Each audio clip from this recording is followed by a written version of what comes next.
Okay, I think we're ready to begin. I'd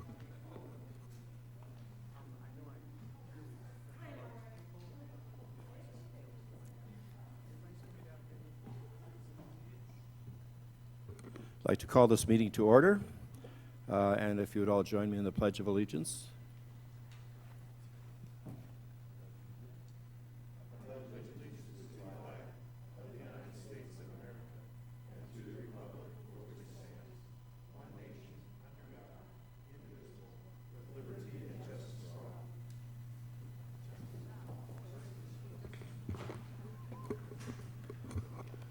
Okay, let the record show that all members are present and we have a quorum. Mr. Hirsch, report from closed session. There's nothing to report from the last closed session, Mr. President. Thank you, Mr. Hirsch. Okay. We then move to item 1E, which is the election of officers. And I just want to say that it has been my pleasure during this past year to serve as your president. And now I'm prepared to give up the gavel to whomever is chosen by the members. So I could entertain a motion from the board. I would like to nominate Vice President Beringer to be the office of president. I second it. Are there any other nominations? Hearing none, I'll close the nominations. Madam Clerk, would you call the roll? Aye. Aye. Aye. Aye. I'll abstain. I think you have been chosen, Mr. Beringer. Congratulations, and with that, I'll change seats. So I have to continue this. All right, well, I suppose we have a second officer, and that would be the vice president, in the event that the president can't be present. The vice president would take over, and after that, I think there's no quorum. So I would entertain nominations for vice president.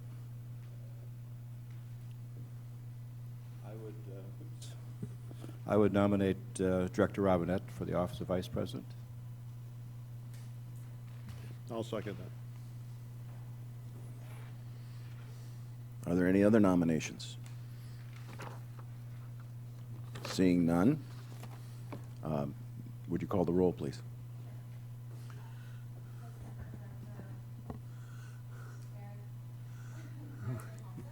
Aye.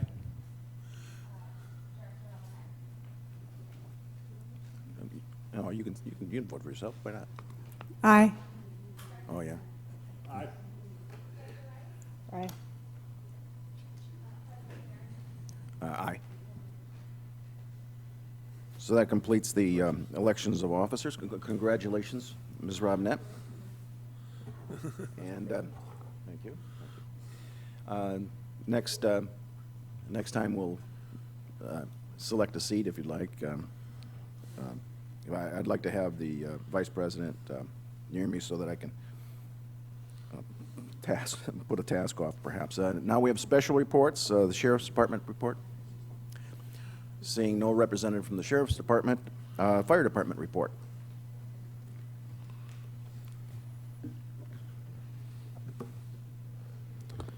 Well, good afternoon, President Beringer, and congratulations, Vice President Robinette.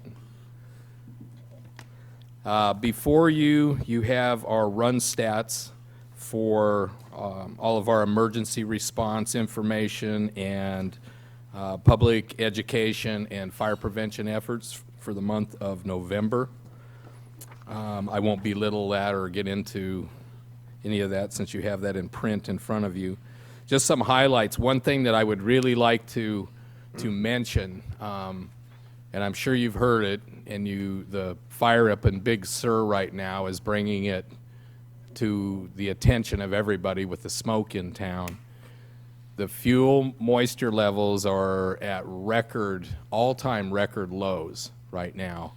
And it's starting to get a little scary for us, and if we don't get some rain here fairly soon, we're going to start being very edgy at the fire department. So I just want to ask everybody in the community, and anybody that sees anything that looks like a hazard or something that the fire department needs to address as far as defensible space, weed abatement, any of those type of issues, I'd like for a phone call and for that to be brought to our attention so we can try and deal with it. We've even had a little bit of idea that we may be looking at the idea of trying to, if we don't get some rain running through January here fairly soon, we may end up having to do a second round of some type of veg cleanup in town to just try and keep everything on an even keel until we get through. And then we'll probably have to do another round again later, so it may end up being a situation where we have to run a second weed abatement for the year. I don't know. We haven't had a chance to discuss how that goes, but it's something that I bounced out and that we're talking about a little bit. Last month, I don't know if there was any, I think the smoke situation was a little better from a controlled burn that was south of town in Cayucas.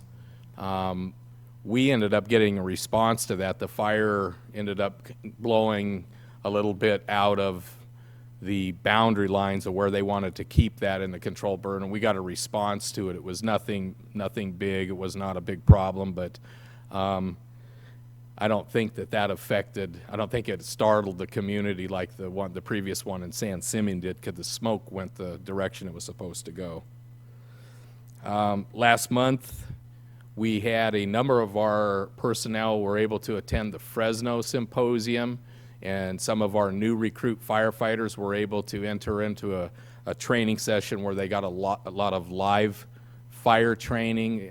We're able to utilize their burn house for a period of a 4-day intense class for interior structural firefighting, which is something that we haven't been able to do a lot of. So we're real happy about the opportunity of getting our new guys out and kind of getting their feet under them early. Pre-planning at the Hearst Castle is ongoing. Last month we had half of our officer group attended a comprehensive pre-planning session where we went through all of the areas of the facility that I never knew existed there, looked at where utility sites were, key areas for fire protection type efforts and stuff, and took half of our officer group through. Next month, the second half will go through. This is all based off of a comprehensive pre-plan that retired fire officer and Cambria community member Greg Bates put together working up there. It's very well done.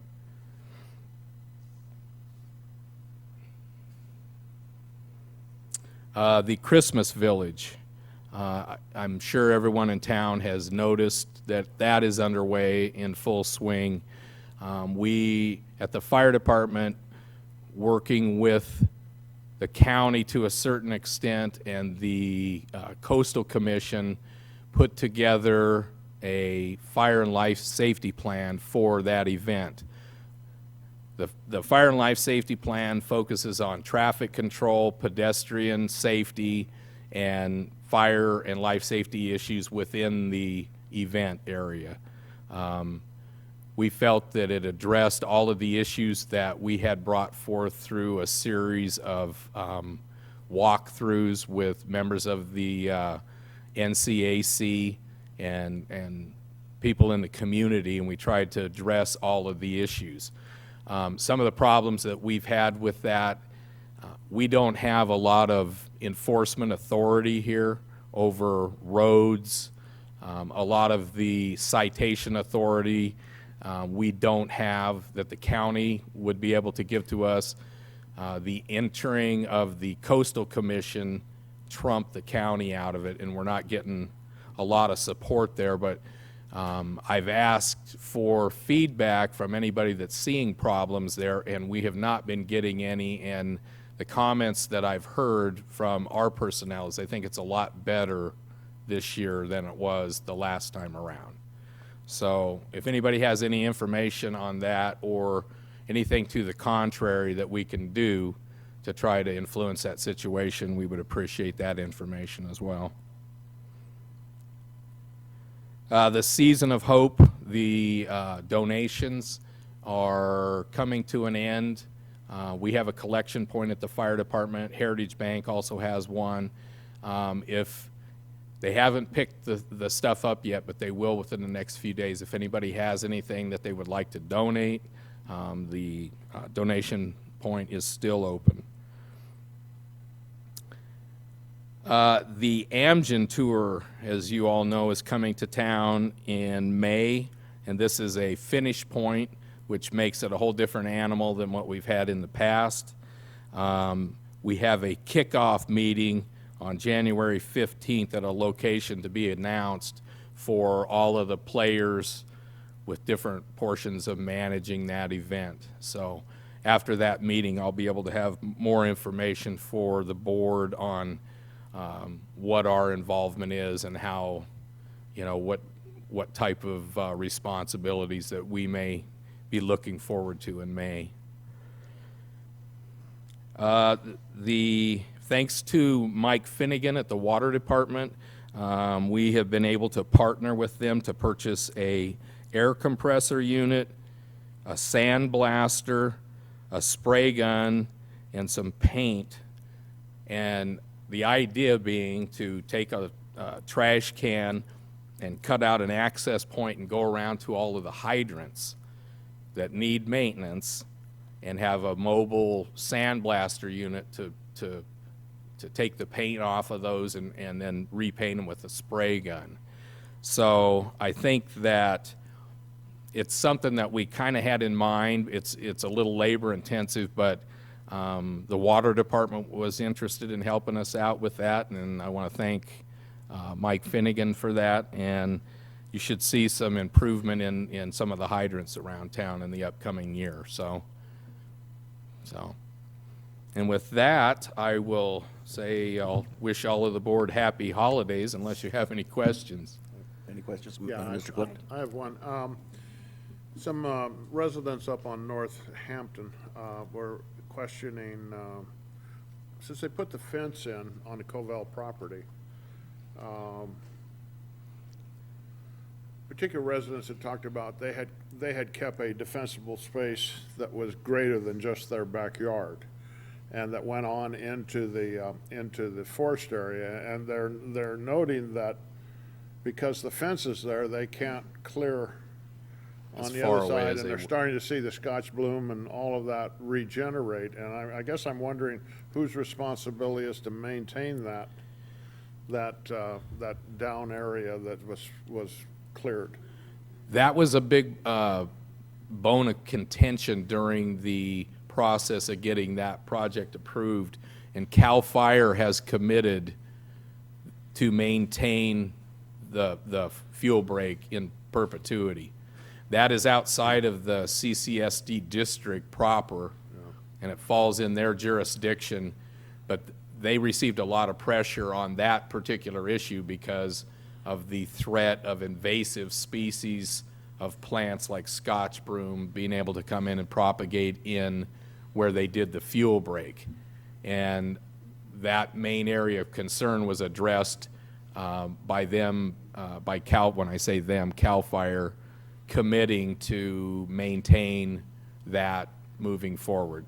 Then can we ask them to take a look at it? Yeah, yes, I will definitely do that. Okay, I Yeah. appreciate that. They were concerned because they said that we've always cleared back 50 to 100 feet, but now we can only clear back to Because of the fence. just where our property line is because of the fence. Yeah, and that is our most important fuel break in the community, without a doubt. That one, getting that project done was a big thing, I think, for the fire safety in the community, and that one, above all others, is the one that we need to focus on. And I think the Maintain. residents there were just concerned that they had the feeling they were less safe because they were watching it grow and So now- not knowing who So had the Scotch broom is already propagated back Yep. already this soon? Yeah. So, okay. I haven't seen it, but that's what I was told. Yeah. Well, I'll make a note of that and address that with Chief Lewin and Chief Roberts with CAL FIRE to make sure that they're looking at doing what Thank they you. said they would do. Director Rice? I just have a question about the impact of the reduced irrigation. Since we're only allowing residents to irrigate 1 day a week, and you said it's that, you know, that the fuel is as dry as we've ever seen.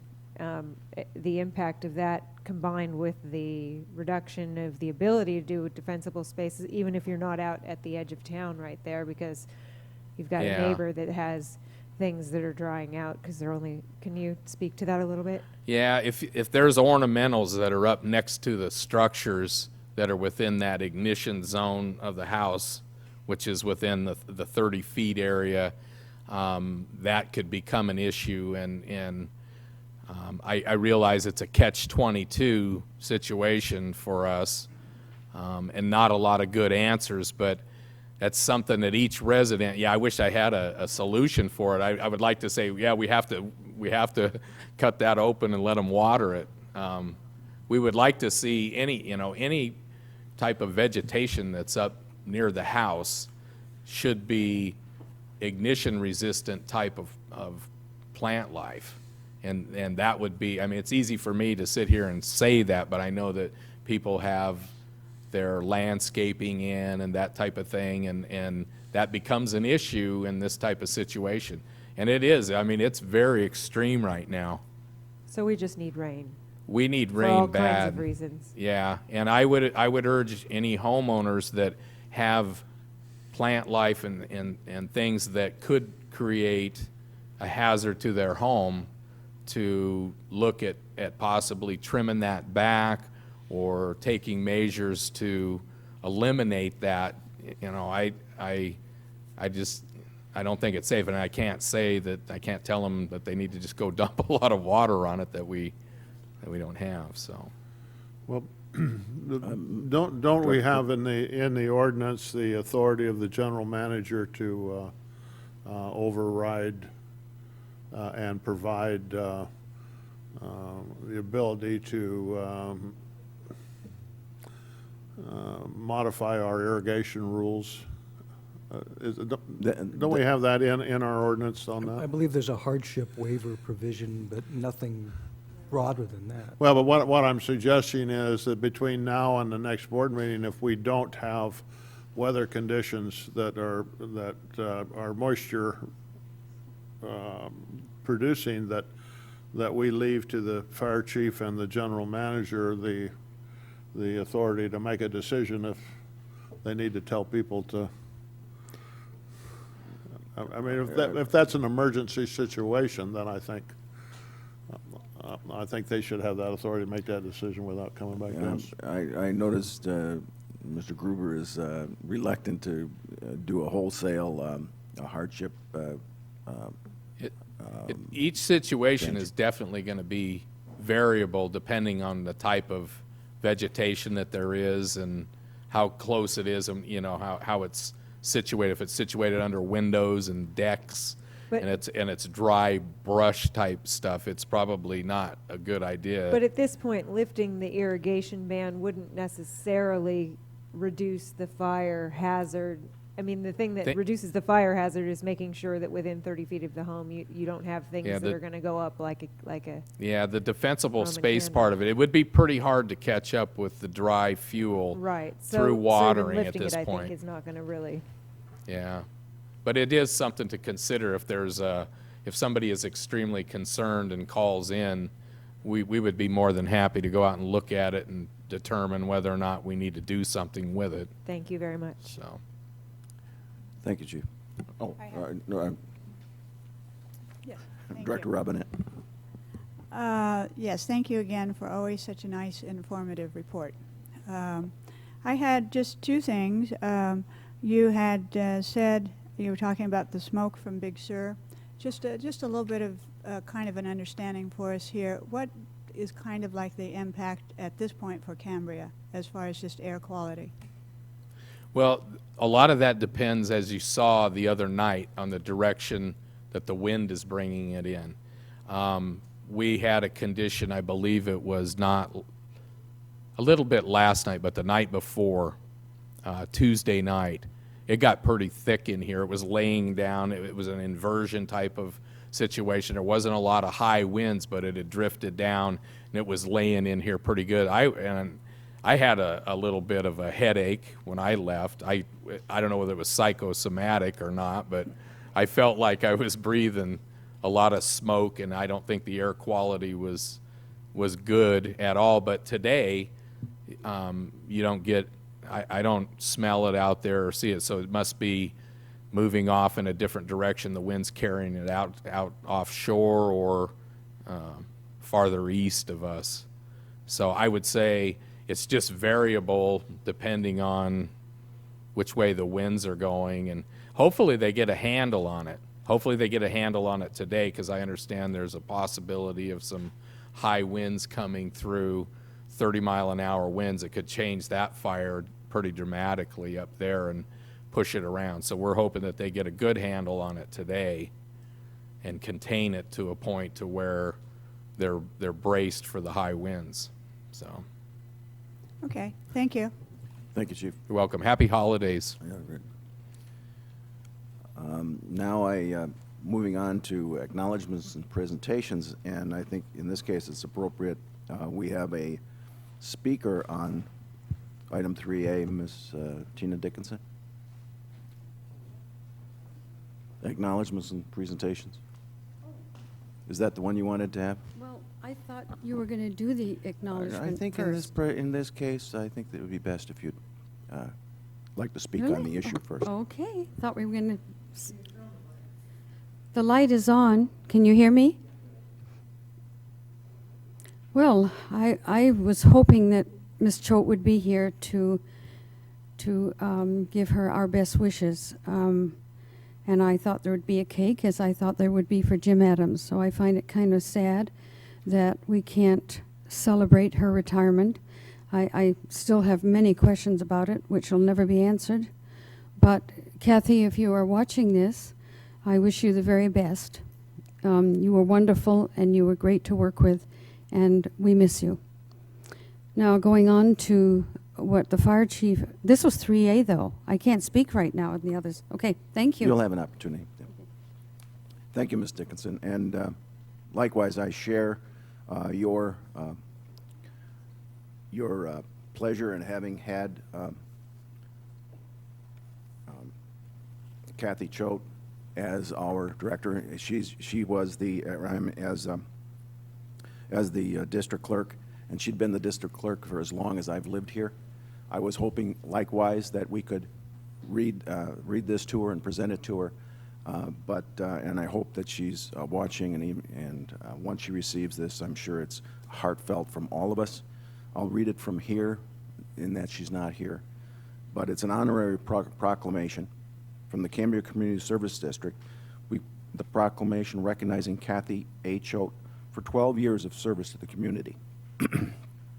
Whereas Kathy A. Choate began her employment with the Cambria Community Services District as district clerk on August 13, 2001, and retired from the Cambria Community Service District on November 8, 2013. And whereas, as the district clerk, Kathy became a member of the International Institute of Municipal Clerks, and in doing so, Kathy strived to stay appraised of state-of-the-art administrative processes, changes in the law, and ensure that the organization had the highest quality resources available. And whereas Kathy oversaw the preparation, assembly, and distribution of required meeting agenda materials for literally hundreds of board of directors and its committee meetings, always in compliance with the complex requirements of state law. And whereas Kathy has often the face of the Cambria Community Services District, thoughtfully handling daily communications, inquiries, and complaints with great skill, tact, and judgment while interacting with members of the public and the press. Whereas Kathy kept the administration department library up to date, supervised record management activities, and diligently maintained the official records of the district. And whereas Kathy consistently provided highly skilled and responsible administrative and executive assistance in performing essential management support functions on behalf of the Board of Directors and General Manager, now therefore it be resolved that I, Jim Beringer, President of the Board of Directors, on behalf of the Board of Directors, do hereby recognize Kathy H. Oat for her 12 years of outstanding and dedicated service to the Cambria Community Services District and to the entire Cambria community. We are extremely proud to have had Kathy as a member of our district family, and hereby congratulate and extend our deep appreciation to her and wish her well upon her retirement from service. In witness hereof, I have hereto set my hand and caused the seal of the Cambria Community Services District to be affixed the 19th day of December, 2013. And I can't say enough, I have always had excellent, and I think I'm speaking for each individual board member, relationships with Kathy Choate, and we'll miss her greatly. Director Yes, Barrier, Mr. Thompson? I just wanted to add that, that I saw Kathy last week, and she is enjoying her retirement, and it's well-deserved, and I wish her well and in the future, and thank her for her years of service. Thank you, and I know she's been invited, and I really hope that if I run into her on the street or whatever, I'm able to chat with her a little bit. Now we're going to have agenda reviews. Any additions, deletions, or pulled consent items? I have a, I'd like to pull item 7C. Item 7C. Okay, we can pull that. Any other additions or pulled items? Okay, then we'll move on to public comment. And I have two slips of persons to speak. First, Tina Dickinson, followed by Jeff Hellman. It's the only two people. Tina Dixon, Cambria. Can you hear me? Okay. In reference to the fire chief's report, so last year I mentioned that on the Bluff Trail, as you're going from Seacliff Estates over to Marine Terrace, at that turn that you take, that sharp turn, there's a bench there facing out to the ocean. It's the last one facing out before you get over to the terrace. And there was a lot of debris from firecrackers. So recently, about 2 weeks ago, I was taking a walk on the Bluff Trail, and right around that bench, where I actually do a little workout there, so I see what's around the ground, and there were pieces of paper about that big, singed, burned, many of them. And so something's happening there in that area. I mean, it just seems strange that it's happening. And maybe, I mean, I don't walk that trail every day. I walk it fairly frequently. But I do recall that when Ms. Ruduck was general manager and Ben Boer was manager of the ranch, they put a camera on one of the signs as you're coming from Seacliff Estates, starting your walk on the trail, the first habitat sign that just sits back off the trail facing the ocean. They said, I can't remember why, but a camera was put in place. But I'm beginning to wonder, I don't know if that camera's still there, but I'm beginning to wonder if a camera shouldn't be put in this area where there's some activity with fireworks and papers burned. That's one, I just want to bring that to your attention. And then water. Since it was brought up by the fire chief, and obviously he's concerned, as we all are, I was very much in support of Director Rice's comments when this came up about the watering 1 day a week. I fully supported her in that there will still be a ban on 1 day a week watering. What I find rather incredible is that the water production report for October, when there was a ban in place, was 52.42 acre feet. We saved 13 acre feet from September 65 point whatever.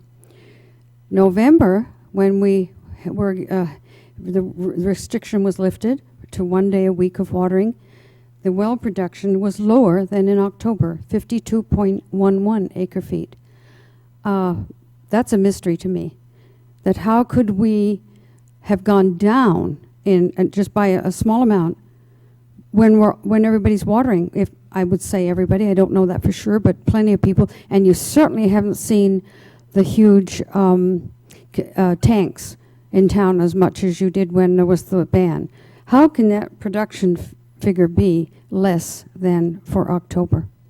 But I really feel that since no emergency conditions were ever put in place until the crisis, that we should still be looking at surcharges, that we should be having even more restrictions on water. Because how will the fire department put out a fire? How will we be able to turn on our taps and find water at some point? I still see trucks being brought into Cambria with water. We're supposed to have rain today. So I think you really, boy, you've got to start doing way more than you have been. And I urge you to do it. This is an emergency. Thank you. Thank you, Ms. Dickinson. Mr. Hellman? I'm Jeff Hillman, resident of Cambria. You know, the board, I'm usually the person that plays a role of being really critical of the policies and the actions of the boards. I've been doing that a lot. I want to tell the board that as individuals, I have a lot of respect for all of you people, and I like everybody on a personal basis. But I'm, in recapping the year, wanting to come up here and sort of summarize what this, you know, member of the community sees on the board policies. I'd like to be really upbeat about it, but I come up here as a citizen of this community kind of terrified of some of the policies that I've seen the board execute. We've seen a major effort to do intent to serve letters this year during a drought. I'd like the board to remember all the previous, I've been here 9 years, every board that I've seen previous to your board has been pro-desal and pro-growth, and yet none of these boards have ever even said anything about wanting intent to serve letters. Even Greg Sanders and Funky Blue and Joan Coben and you know, Frank D'Amico, all these pro-growth people, they thought it was wrong even during the rainy years. And here we've got a dry year, and we've had to not let our gardens go, and yet there's been no policy in place to put in surcharges or make the pain shared. It's almost like the business community had a free pass. The community and even the whole county has laughed at this board for a lot of its missteps and a lot of the things they thought was just silly and goofy. Our distributing a few shower heads going to offset the worst drought on record going back to the 1870s, and the boom in tourism that we've seen with all of its inherent extra use of water. A few shower heads, the equations aren't matching, and a lot of us feel that even though the board has good people on it, the board is not doing a good job, is not serving the people the way they need to be served, and not being fair and equitable within the community, not putting the members of the community first, where sometimes it seems like you put the people that want to make a profit on their investments first. I hope the board can be a little bit better next year, be fair, and have a plan, not just be going haphazardly down the road and making everybody crazy about what I've heard described as both reckless and dangerous. I like you guys. I wish you the best, but I'm a terrified citizen at this point in time. Thank you. Okay, any other comments? If not, manager and board reports. General manager? Thank you, President Behringer. I got to get used to saying that, so if I slip once or twice. I have my manager's report in front of you, and one of the things that I did include was the goals for this last year. Just a side note, we approved these goals in February of 2013, so it's been about 10 months. So I did include them, and if you would like me to go over them, I'd be more than happy to, and kind of give you an update on where we are with them, if you want me to spend the time to do that. If not, I can take the goals next month and provide a written summary in more detail on where we are. But either way, I'd be more than happy to, whatever the board's choice is, or whatever the president's choice is. Just need some guidance here before I jump into it. Well, I think they're all printed. Any member of the board want Mr. Gruber to go through them? I do have some comments on them, but rather than having you go through each one. Okay. Well, let me do this. Let me, if it's okay with the president, then let me just go through some key points of my staff report. And again, I always put this first, but we continue to work closely on monitoring the production records, the production well levels, and the monitoring well levels. We're currently running the SR4 well the majority of the time. The San Simeon wells are above 6 feet right now, and the WBE well is about 3.07 or 3.1. Again, the SR4 well is completely automated. It interfaces with the WBE monitoring well, but also the Pine Knolls tanks now. And then we're taking the telemetry a step farther, and we're in the process of automating the rodeo grounds, and we should have that done in the next week or so. So we have been in a drought for an extended period of time, but I'm pleased with the work that Mike and the staff are doing out in the field in managing our limited resources. Production was down again. I would attribute that a lot to just the awareness of the community and the willingness of them to help. And I do have a chart that I want to put up a little bit later on after my presentation, if that's okay, just to kind of show you. I was asked by Director Rice, and it was a really good question at the conservation meeting, Jerry, could you show us on a day-to-day basis production from the time in October where the board implemented the no watering restrictions, carry that forward till November when the board decided to loosen those restrictions a little bit and allow for odd, even watering depending on what your address was, and correlate that to the production. And I do have a graph that I'll show you a little bit later that shows that made a significant difference. It really impacted production, and production was down as the reports show. As I said, the goals and objectives are attached. One thing I wanted to just touch briefly on, because it's part of the conditions of the ranch management plan, is the Parks, Recreation, and Open Space Commission did approve a proposal from FIRMA for landscaping architectural services for the Fiscalini Preserve Community Park. David Foote from FIRMA gave a presentation at the last PROS meeting. It was well attended. I appreciate everybody coming, and went over what the next steps will be in moving forward with at least some preliminary designs for moving the dog park and getting some very limited parking over there. But as we continue down this process, we'll always include the community. I've received a proposal from Alex Handler. Alex Handler, did our master fee schedule, and he did our connection fees, and the board and the community was really happy with him. I've been asked by the board for several months now to come forward with a comprehensive rate study. That rate study would evaluate our current rate structure. I think we all know that there's some tweaking that can be done there as far as conservation goes, but it's also a proposal that addresses a 10-year financial plan. And I'll be bringing that forward to the board for consideration in January. Alex was unable to attend in December. I asked him to modify the proposal in one area today, and that's to focus on monthly billing. As we move forward with a new financial software, and we move forward with a Prop 218, I think it's a good idea to also incorporate going to a monthly billing for just a whole bunch of different reasons, for cash flow reasons, for conservation reasons, and things like that. So I've put our team together. I'll be project managing that. Alan Labossiere will be assisting me with Bob Greshams, Monique Courtney, and then Mike Finnegan. So I'll be bringing that forward to the board in January. I won't take Bob's thunder on the Army Corps of Engineers. I think there's some pretty significant policy decisions the board needs to make in the next month or so regarding the Army Corps of Engineers. We continue to work on the records retention and destruction program, and we're moving forward, continuing moving forward on infrastructure repairs.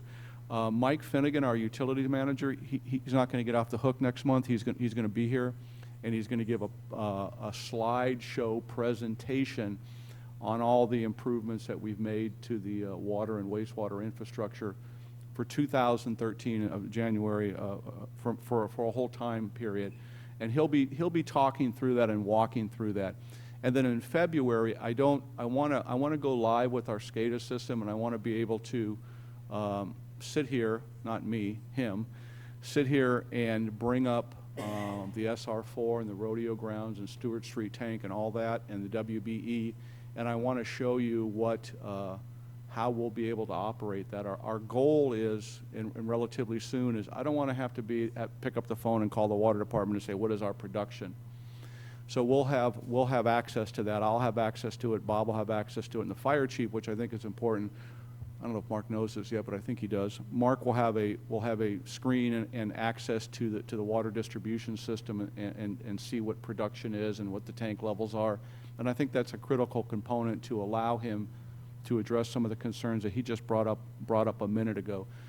So January will be summarizing all the infrastructure improvements with pictures and a walkthrough by Mike. And then February we'll go live and we'll be able to bring up the SCADA system that we've put in, the telemetry system. That's important to helping us manage everything right now. I think if we were having to go about turning things off and on right now, it would be a lot more critical from a water supply standpoint than it is right now, but I don't want to minimize our concerns. Now we have an automated capability that's allowing us to manage the resources a lot better. Within the next 6 months or so, I've talked with the interim clerk and Monique Madrid. We're focusing on Special District Leadership Foundation and becoming a district transparency and certificate of excellence. So we're working on that. I made notes on all the goals and what we've accomplished, but I'll wait and we'll get back to that, and I can answer any questions at that time. On page 14, you can see that our reserves are trending upward. We're at $4.1 million. Last month we were at 4.0, and then the month before that I said that we've been doing a lot of capital improvements. We're down to 3.9. This is mostly just because of a cash flow, receiving property taxes and things like that. It's not that we're not doing projects, but I did want to note that our reserves are trending upward, which is good. They had reached about 3.9 a couple months ago. Director Rice had asked me about providing more information to the board on our revenue. We do really good on the expenditures area, but there's some room for improvement. So in January, we'll be bringing back a sheet that'll be attached to this, and it'll kind of go over and show you where our revenue comes from, when we can expect it. For an example, water and sewer bills are every other month. Property taxes are ongoing, but there are 2 times a year where we get a big check, and it'll help the board have a better understanding of where our revenue comes from.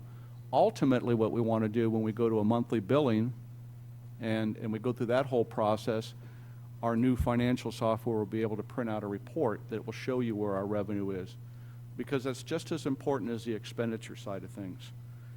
Again, on the following pages is our debts, is our bonds. We're going to be retiring some of those, especially on the wastewater side, and I have some good ideas on how we want to spend that.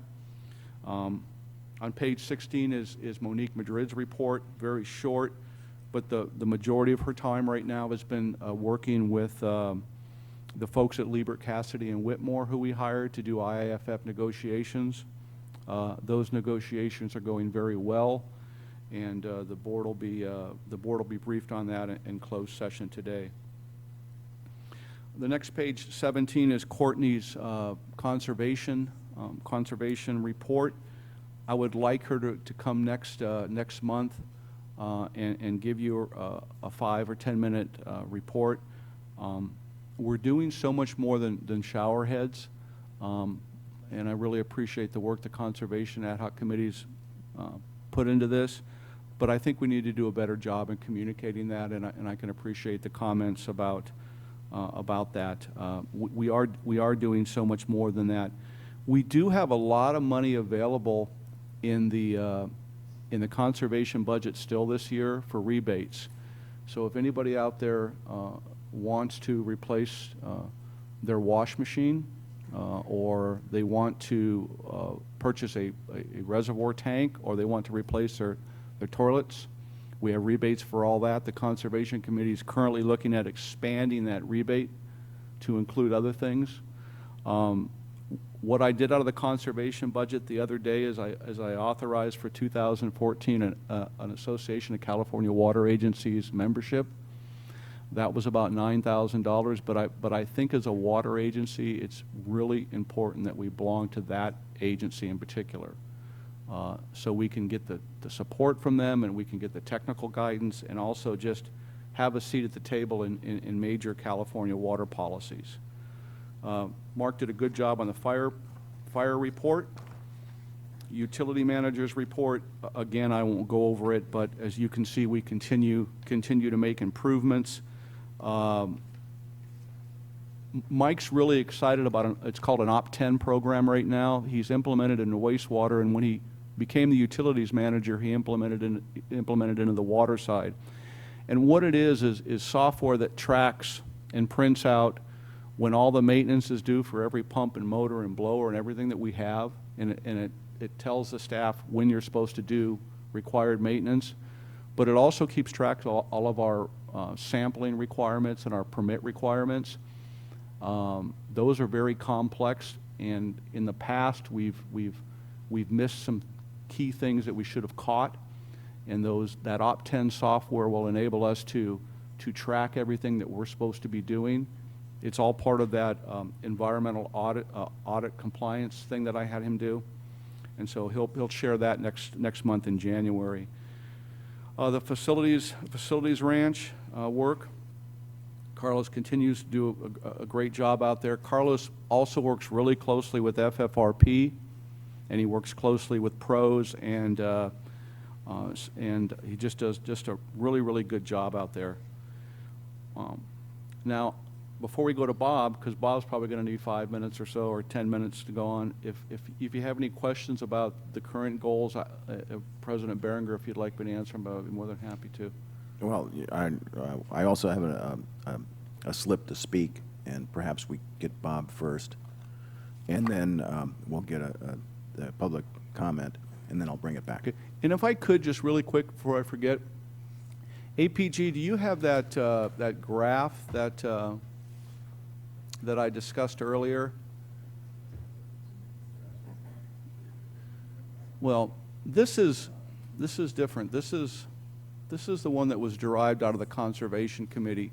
So the question was asked, what impact do we have, what impact did we believe that the restrictions for outdoor irrigation had on production?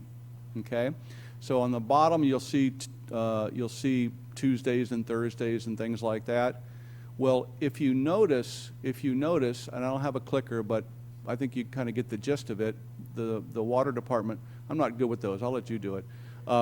The water department put this together, Justin and Mike Finnegan, and Director Rice actually was the one that came up with this idea, and it was relatively easy to put together. And the question was asked, in October the board implemented complete water restrictions, and what impact did we see? And on our production reports, you could see on a monthly basis that I said we saved 11 acre feet or so, and we saved 3.6 million gallons. But this really kind of shows that during those times when there was no irrigation in place, that we continued to save water. It extends out into November period of time where the board authorized an odd even. Like for an example, I live at 668 Huntington, so I water on a Thursday. At least I think I'm supposed to. So I'm watering on a Thursday, and then if you have an odd number, you water on a Tuesday. But even with those two days included, we're still seeing a reduction in overall production. So to answer Tina's question on with those 2 extra days, why did we still see a trend downward in production? I would attribute it to, hopefully, and I don't have any empirical data to support this, so it's just speculative at this point. I would attribute it to the public outreach and the willingness on everybody to conserve water. So I don't know if there's any questions on this. It should have said daily production October 24th, 2013 to present. And it went all the way up to, I don't have a copy of it in front of me, it went all the way up to, I think, December 17th or so. So we know that we can assume from this data at least that the restrictions that the board put in place did make a difference. So with that, I'll turn it over to Bob, and then if any more questions, I'll be more than happy to answer them. Director Thompson, do you have a question on this particular issue? Yeah, I would like to second your comment on that, Mr. Gruber, in terms of the carryover of conservation practices after the restrictions were modified, because I know I still have my bucket in the shower, and I think many folks in town did continue to exercise conservation practices after we lifted the restrictions somewhat. I have a question. What's the purple line and the red line on there, on that chart? What is that supposed to be? I didn't see a key, so I couldn't see. Oh, I see. I guess the one I have on here was the total usage, and that's in units, right? Thank you. Okay. Thank you, Jerry. President Behringer, congratulations, and the rest of the board, happy holidays. I'll go through the different projects that we've been working on and then go into the charts. I have some updated charts based on December 16th reads, which were not in your packet, that I put a couple of PowerPoint slides together on to give you an update on those. The first item is assistance to water and wastewater operations, and I see Paul Reichert out there. Paul might want to stand up and give us a bow. Paul's been helping us quite a bit, actually helping coordinate with DeKalb Construction. They're about to start and finish up some repairs that were high priority repairs that we are wanting to get done before the rainy season really hits us hard, which we're still trying to be optimistic about. Basically, I won't repeat much of what's in Mike's report and Jerry's report, but that's some work behind Orlando Drive, some work on Dover Lane, as well as some repairs to Lift Station B. I've also worked some on this Enhanced Compliance Action Project, which is under review with the State Board right now. And we're doing more design revisions to the drain or the sanitary sewer extension to the well SR4, which should help future operations of that facility by making it more user-friendly for our operators. And that'll probably be out to bid and built this coming summer as opposed to trying to do it this fall. So that work is in progress. I continue to scan and search for different record drawings to try to provide operations with more up-to-date information than what they've had. The second project I have identified there is the Rodeo Grounds Pump Station Replacement and Stewart Street Tank Project. We have RBF working on that. They had their surveyors out there this week, and we're responding to 3 different comment letters that we got from the County Planning Department who have reviewed our preliminary land use application packet.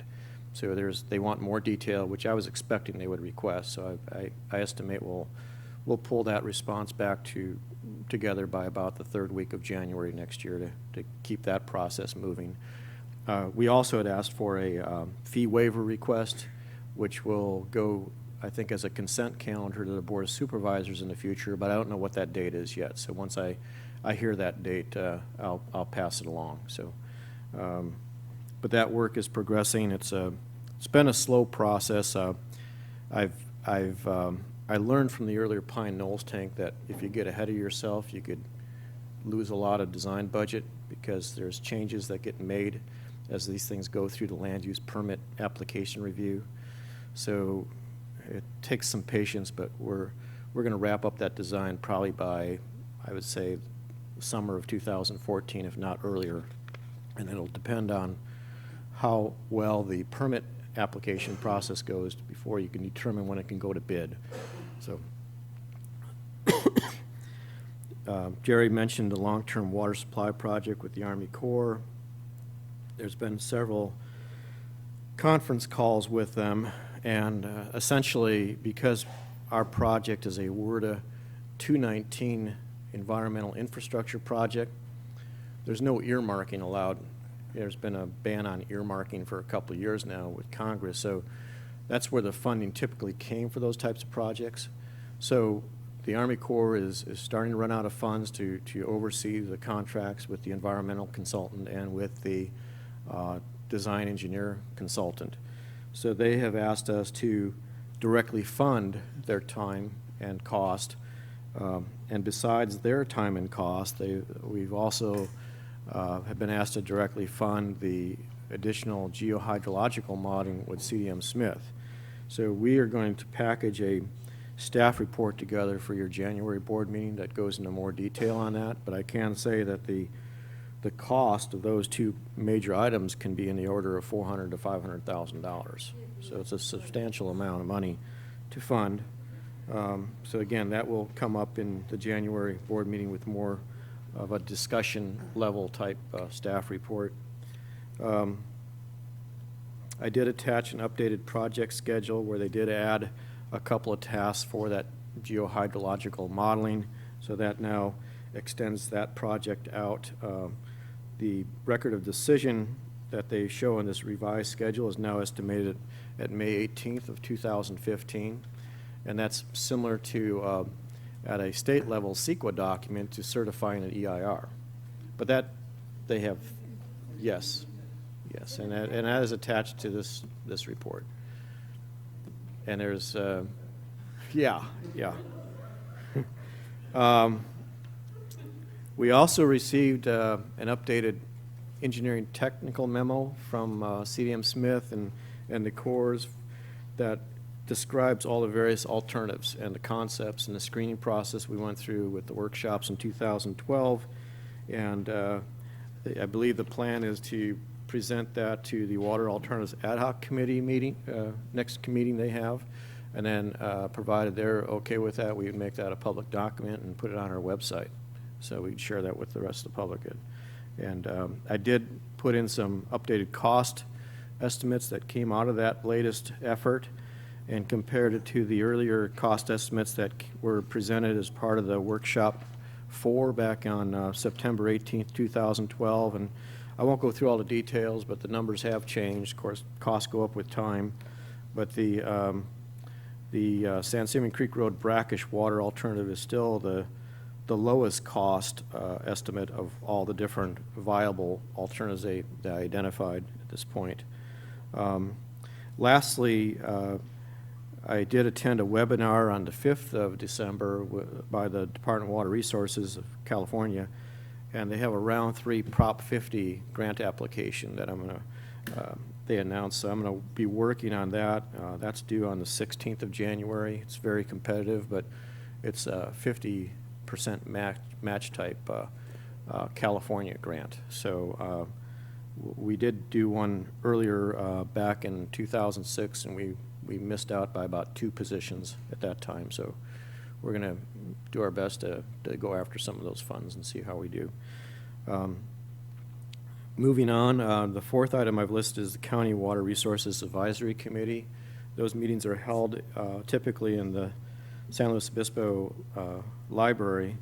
I did go there and made a note that the 2 resource conservation districts gave a combined presentation as one of those agenda items, and that's they apparently received a grant where they're applying it towards assessing environmental in-stream flow needs for various creeks in the county to support the county's integrated resource water management plan update.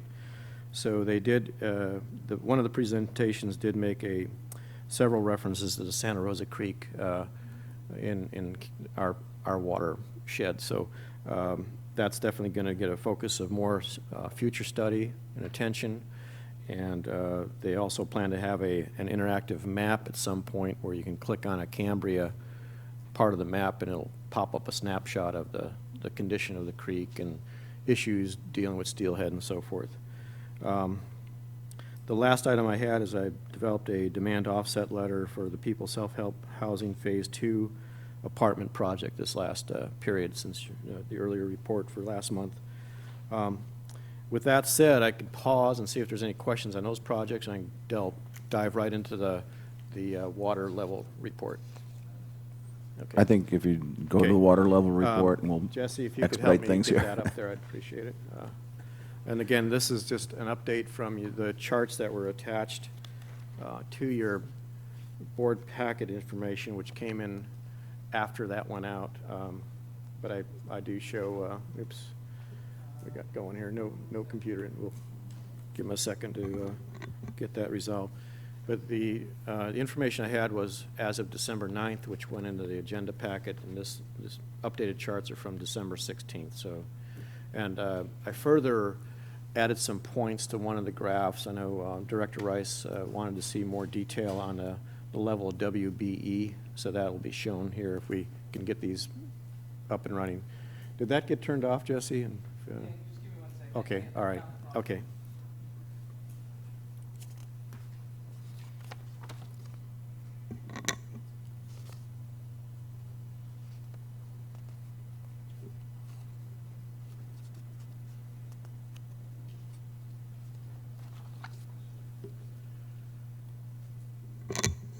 One thing I will say on a positive note, you know,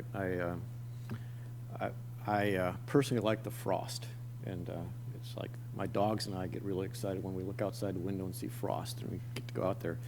But on a positive side, I watch the willow trees all the time because they're competing for the same water, and willow trees are known as phreatophytes. So they finally had their leaves start turning yellow after the heavy frost that we had. And that's good news because there's a little less competition from those willow trees now than there used to be. In fact, I know some of the ranchers that have been in the area for a long time will talk about a bounce that they get from, you know, when the trees start losing their leaves. So we have that going on in our favor. Even though we don't have any rainfall, much rainfall to speak of so far, we at least have the cold weather to thank for turning those leaves yellow. They're nice, pretty colored yellow if you look out at the creek. Right. So that's good news. And another reason why our production might be. Yeah, I have to not at as least great. have some good news here. Yeah. So-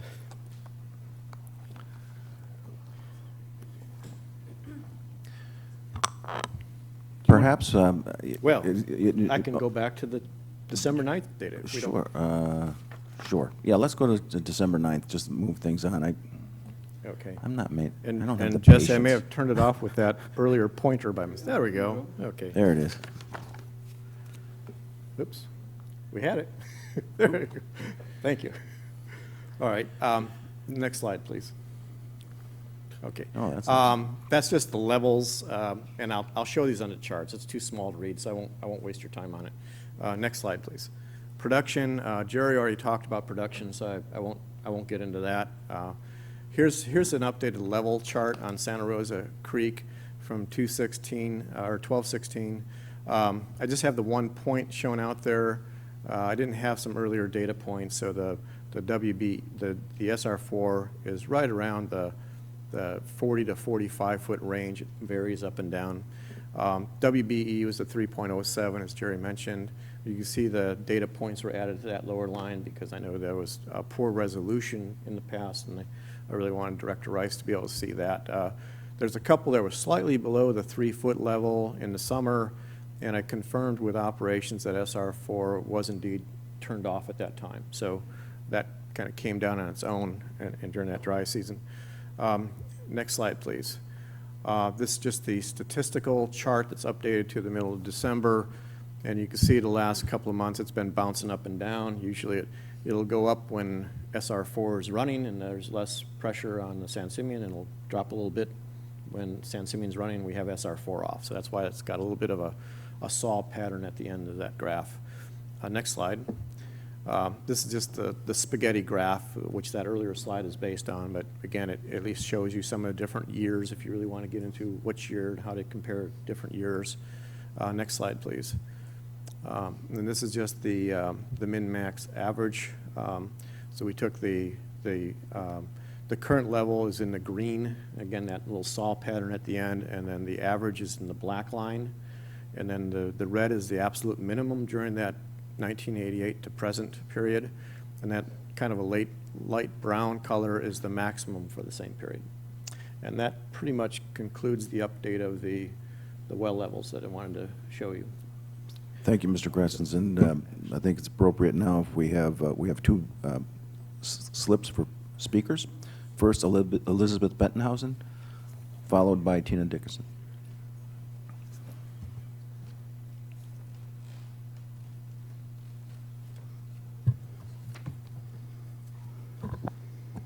Thank you, Mr. President, and my congratulations to you and the new Vice President, and my thanks to the former President. I think you gently guided us often, even when there was great difference of opinion.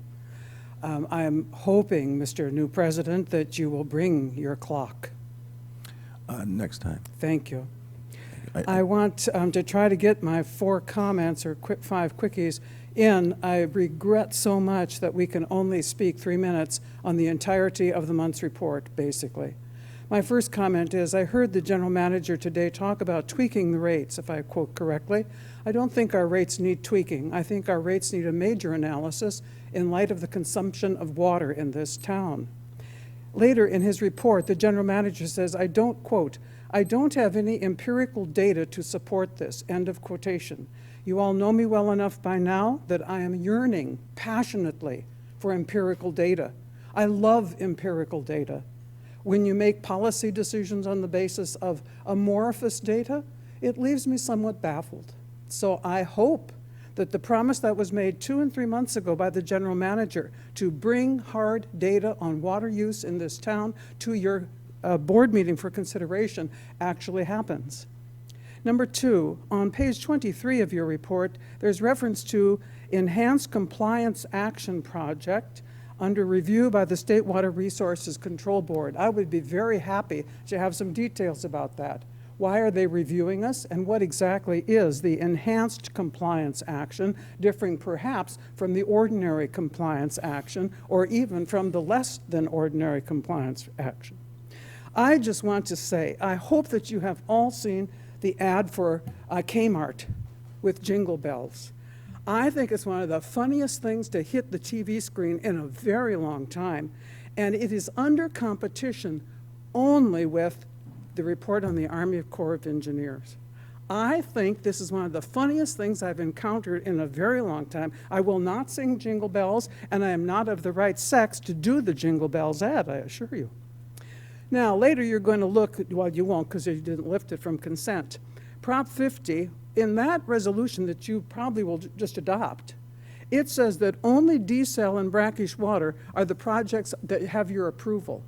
Yet we are paying perhaps $400,000, maybe, to Army Corps of Engineers to study 5 projects, not 2. So, friends, look at the consistency of page to page. And the last thing I want to say at this point in the agenda, my sister saw this today in Ticket. You know, the Tribune gives every Thursday the little insert about all the joyous things happening in the holiday season or in the boring season, depending upon when you are. And she asked me a question. I was totally unable to answer it. So here's the question, and I hope you can answer it. For the Cambria Art and Wine Festival in January, you've changed your meeting so it could happen without conflict. It says at the bottom of the ad, pardon me, I don't need glasses, I can't see to read. Thank you to our event sponsors, Rabobank, the Cambrian, and CSD. I would like to have in a report in the near future what it means for the utility of Cambria to be a sponsor of an event such as this, glorious though the event be. How do you decide what to sponsor? And maybe you should start sponsoring some programs for the schools. Or maybe, I don't know, for aged population or How do you decide, friends, of what you will be a sponsor in light of water and sewer? Thank you. Thank you. Ms. Dickinson. Well, you know, last night I went to this old Santa Rosa chapel and enjoyed a marvelous concert. And it took me back to my days when I sang professionally and was a musician. And it brought such joy. And I thought to myself, do I really want to go to the CCSD meeting tomorrow to spoil what I experienced last night? But I care about this town. I care about what is not happening that needs to happen. I have an absolute singular, but I think it could be multiplied multifold, vote of no confidence of this board, of our engineer, and I'm getting to the point where the GM too. And I think the town needs to take a serious look at what's going on, because we only know part of what's going on. We have to guess a lot of it, but just enough to hear from. I look at the reports. When the agenda came out last week, I looked at it, and I saw that you were not going to get anything. Forget even an EIR. You'd be lucky if you get an EIS from the Army Corps, May 18th of 2015. And like we said, when the $166,000 check, some of us were there in room 204 at the CCSD building. Don't write the check. But oh no, it was written. And now they're coming back for close to $500,000, if not $500,000, and it will be more, and you will never get anything. So to put this town in financial jeopardy, as well as jeopardy with our water, if you folks go along with the Army Corps of Engineers in your dream world that they're ever going to do anything for you, dream on. But in the meantime, Cambrians for Change are holding their next meeting January 20th at 5:30 at Rabobank, and we will be looking at some alternate solutions that will help this town. Because we're serious, and we're going to do something. Because if you don't, I can assure you there'll be a new board come next November who will do something, because it's shocking. And when I look at what our general manager, he attended on behalf of the CCSD Fiscalini Ranch Songs of the Season event, Camp Ocean Pines Board of Directors meeting, a chamber mixer for December, moving books to the community library, attending a community chorale performance, conducting sites to the Fiscalini Ranch, meeting with the executive director of the Fiscalini Ranch, attending a shared committee ad hoc committee with CCSD, pros meeting, conservation ad hoc committee, tourism board with Linda Finley, met with Kathy Tanner, met with Mel McCulloch to discuss Cambria Pines bungalows. Really? And if this man got 5% and you didn't even have a question about him getting 5%, and this is what we get in our reports. It's shocking, and it has to stop, and we're going to find a way to stop it. Thank you. Thank you. I just got another request to speak. Mary Webb. I too really wish that we could divide up the general manager's report from the engineer's report, because it's not enough time to comment. When you put them both together like that, that's all. Everything that we really want to hear is in those two reports, and there's just not enough time to speak on every single topic that's included in both of those.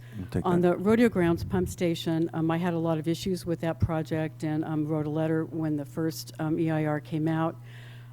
With the redesign of it, it still has not been completely redesigned, and the entire project has gone to the county and is now going to go to the Land Use Committee of the North Coast Advisory Council, which I'm also on. And I don't know how we can analyze that project if we don't have the design for the project to analyze, because the project as it stands is still referring to the Water Master Plan of 2008 and a quality of life increase of 50%. And there's no new EIR for the pipelines, for the redesign of the fire flow.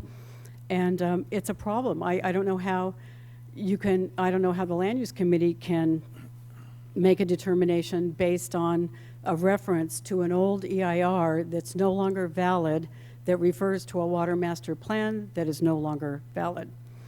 I've lost confidence, not necessarily in the general manager yet, but the district engineer. I'm sorry, I just do not think we even need this position as a full-time position here anymore. The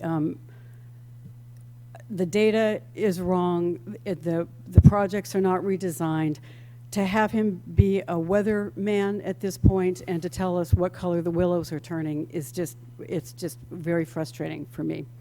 The water levels, when he does give the report, he doesn't even highlight the monitoring well that really needs to be highlighted on Santa Rosa Creek, which is the WBE whatever one monitoring well level that's at 3.07. That is the important well we need to be monitoring. It shows up as the little yellow line at the very bottom of the chart. And it's not even, I don't even think it's mentioned in the actual engineer's report, which I think is a serious flaw.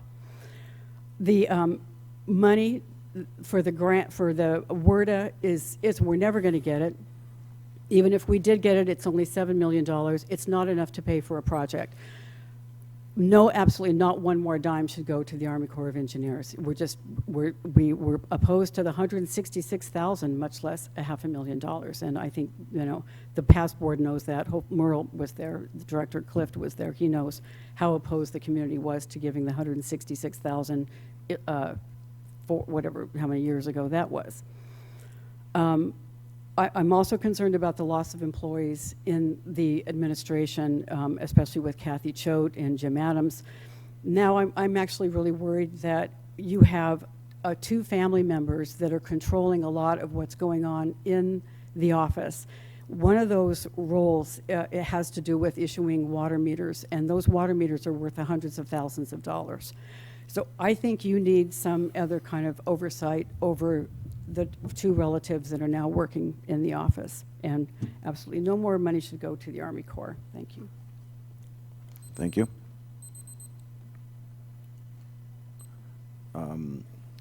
Any board members would like to discuss? We'll start with Mr. Clift.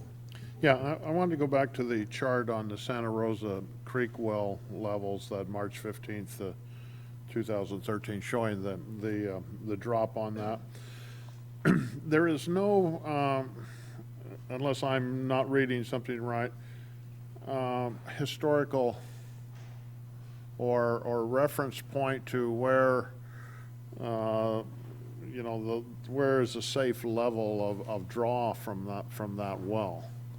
I know you have the monitoring at the other end, but if this goes down to 25 feet, is that a potential problem later on, or do we have any rules relative to how much we can, other than the actual volume rule that we have during the dry period?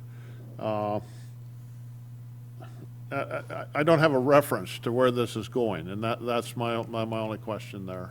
And I would like to have something like that in the future, whether it's where has been the average of this well over the period of time, or where is the safe yield to keep, or is the only safe yield worried about this WEB well?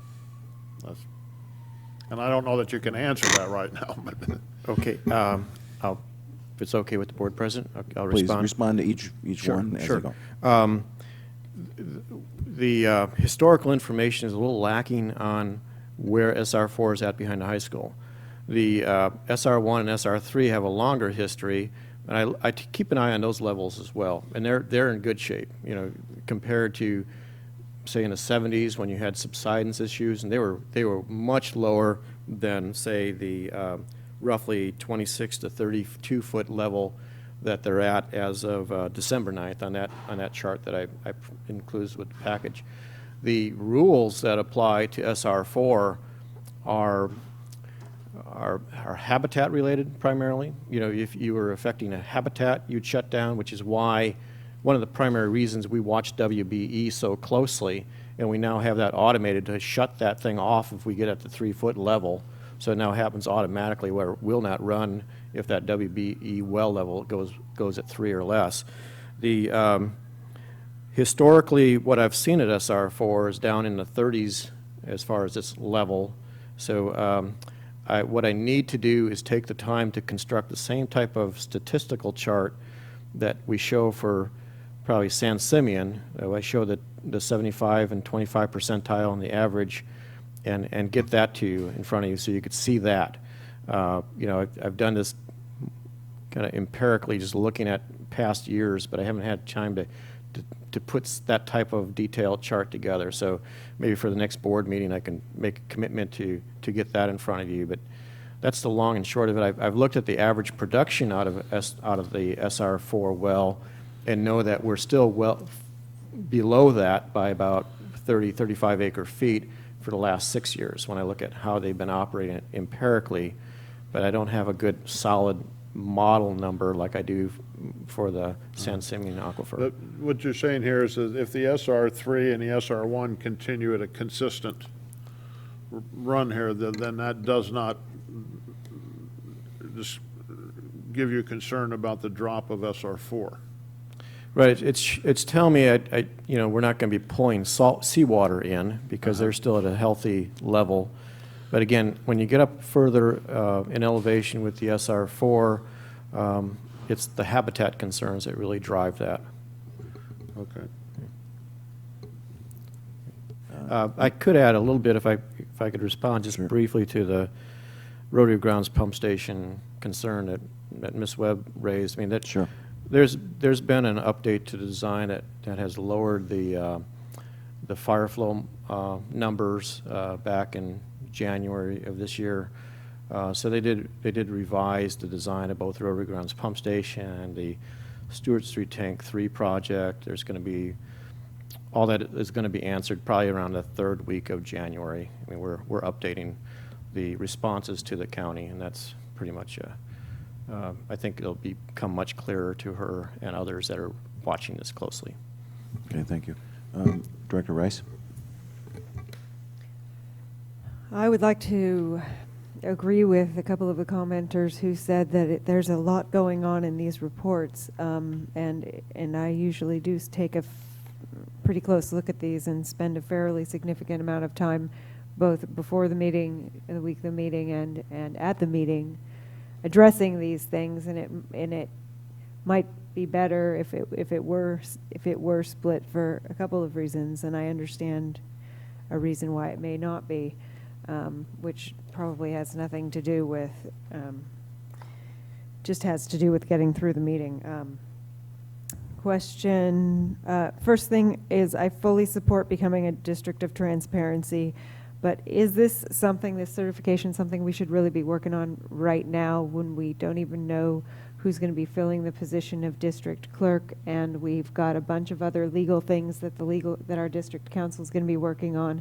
It seems like, and we're working on getting our policies together for these other I mean, it just seems, I fully support being transparent in our actions, and I fully support us pursuing a certification from an organization that can verify some of the things that we're doing for transparency reasons. But it seems like maybe this isn't the best time to be taking extra time and energy toward that certification. We can be working toward being more transparent just in our daily actions. It just seems like maybe that our time and energy should be focused on other things. That's just a comment. Question from page 16. Is the admin tech 1 referred to there currently an existing but empty position? Talks about working on filling a position. It's on page 16.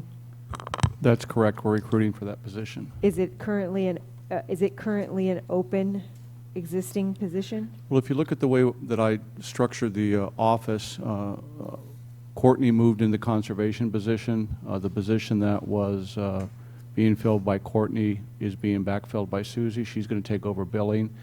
And then Susie's position was a full-time position, so we're reducing those hours and replacing that position, but without a full-time position. So again, it's to reduce the overall cost of the administrative department. And those positions were that position in particular was made available by the lateral transfer of Courtney into conservation and then Susie into backfilling. So it is an existing but open position? Absolutely, and it was a position approved by the board. And And the other two things, if I could just really quick, that's really up to the president if he wants to separate the reports. I don't have a problem with that. I think we found the meetings were going 5 hours and almost getting up to 6 hours. Even with one regular agenda item, we're approaching an hour and a half, but we can do whatever the board president. And then one of the goals adopted by the board was to become those two districts. And so that was a board adopted goal.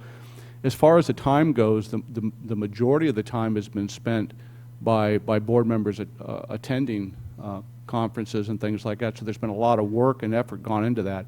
It's really a minimal amount of work at staff to continue on that process. Now, if the board wants to not have that as a goal, then we can just eliminate or not carry that goal forward. But it was the only reason it's being pursued is because it was an adopted goal of the board. So I raised that here, and then when we discuss the goals next month or whenever we do, I raise that I have a concern about that particular. Third, working with the Army Corps of Engineers seems to be a little bit like wrestling a gorilla. You don't stop when you want to, you stop when the gorilla wants to. And I personally I'm really looking forward to a time when we have an agendized discussion about whether we continue to pour more resources into this and whether we're ever going to get anywhere on it, or we need to, because sometimes the best way forward is to turn around and not continue down the road that if you're going the wrong way. So I really look forward to that discussion, and I wanted to raise that question for Bob on the review of people's self-help housing.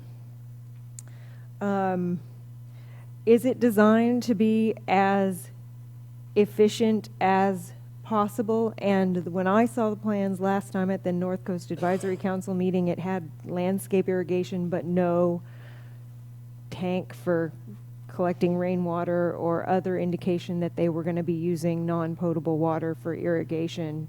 I mean, everybody wants a property to look nice. Do not get me wrong about that. But should we really be allowing them to have an irrigation system without having some kind of catchment or not access to non-potable for that? So, question. Sure, answer that if you feel. Okay, I always defer to the board president okay. to make sure I can respond. Okay. I'm old school, I'm old fashioned, call me what you want. The people self-help housing, it's a fairly lengthy letter, but one of the conditions, there's a couple of conditions in there I wrote. One is no use of potable water for outdoor irrigation, and that they add cistern or cisterns as necessary for trucked-in water, and that it be non-potable water. They're also required to put in purple pipe, which is used for recycled water, and to stub that out to the street. The reason being that back in 2004, when we did our recycled water master plan, we had shown a pipeline going to the middle school on Schoolhouse Lane. So even though we don't have funding for that, the thought is in the future, maybe that could become part of that same feed to the middle school if we ever finish that recycled water conceptual master plan to get water to that point. So that's the way we left it. There's also some wording in there about the fact that for the playing field, they have to use synthetic turf as opposed to regular playing grass. And so it's pretty tightly worded. And then, of course, the indoor water use, they have to meet our current level of standards. Okay, so you are making sure that we've minimized as much as possible Definitely. the Yes. impact of that fairly large project that we can't say no to, Yes. and that we need. Okay. Any other board members have questions or comments? Director Cliff? Yeah. You talked about in the long-term water supply with the Army Corps of Engineers here. If they are basically out of money at this point and they're asking to extend or implying that it will extend beyond, is the amount of money they're requesting just to get up to what it was before? or is it contemplating the extension that they're taking us out to 2015? It's to get out to the 2015 point and have the entire EIS completed at that point, including going through public review, responding to public comments, meeting with the regulatory agencies. There's a number of steps they outline in their schedule and their internal review. So it was a get through the whole process of the EIS, which is spanning a couple, over a year and a half, 2 years' time. I would like to agree with Director Rice here that if after this initial discussion it comes back to the Water Alternate Committee, that I think that we probably ought to have a workshop or just a one meeting, one subject meeting of overall policy discussion and decision of where we're at with the Corps of Engineers. And I would suggest that it not be our regular meeting and be a separate meeting somewhere. I think we have a general manager wants to comment quickly. I agree. I mean, this dialogue and this process started about 2 months ago when I frankly just was really candid with the project team and said, I keep my board and the community and we're all getting very frustrated, and I keep hearing I'm looking at a $7,000 balance. Are you guys out of money? And then I asked the question, is your expectation that you expect us to finish paying for this? And that's kind of where this all started. So we're trying our best to keep the board informed. I had sent a series of correspondence from the Corps to the board yesterday. I hope you all got it and stuff. And myself, I'm just as frustrated as you guys are. I really am. And so we've tried to be as open about this as possible, and I've emphasized that we are at a really important crossroads, and from a policy standpoint, and so I think I really like the idea myself of a separate type workshop where where that is the focus, and we really talk about it and say what are we going to do from this point forward. I think that's a really good thing. Director Robinette. Thank you. I certainly, first of all, agree with fellow board members here. I think we all certainly have this very much as a priority to have a discussion. And a single topic meeting, I think, would be very helpful for the community and for us to really focus on that. Because some things that I would be interested in, and I've asked this one before, even if we were sort of still moving on these identified possibilities that the Corps gave to us, my question still is always, has anyone actually gotten it in writing from each of those that they're even really on the board or on the chart? So I still always have that question, and because I've never seen anything in writing. And the other thing is, we're at an interesting time, I think, with California for sure. And we talk about the drought here in Cambria, and the only thing I can say is it's very serious, and we have a lot of company in the whole state that's very concerned, not just right here. I have been kind of following what Dianne Feinstein is doing and proposing, and what Jim Costa, another congressperson here in the state, have been talking about, and that is declaring California a drought state. And I think that could be very helpful to know and follow that whole process, because I could almost see, because they're really wanting to declare it a disaster. And if that happens, I would like for us to have our ducks in a row to apply for any possible grants we could have, and have a pretty good idea of what our water alternative is going to be, and take action, and be ready to go, and be first in line, in fact, if that's where they're headed. Thank you. And Director Thompson. Yeah, and I would just add that I think that because Representative Capps has been very supportive of this whole process over the years, that it's important that we include her office in a discussion and perhaps invite them to any meeting that we might have on this issue. And hopefully also invite the Army Corps to discuss.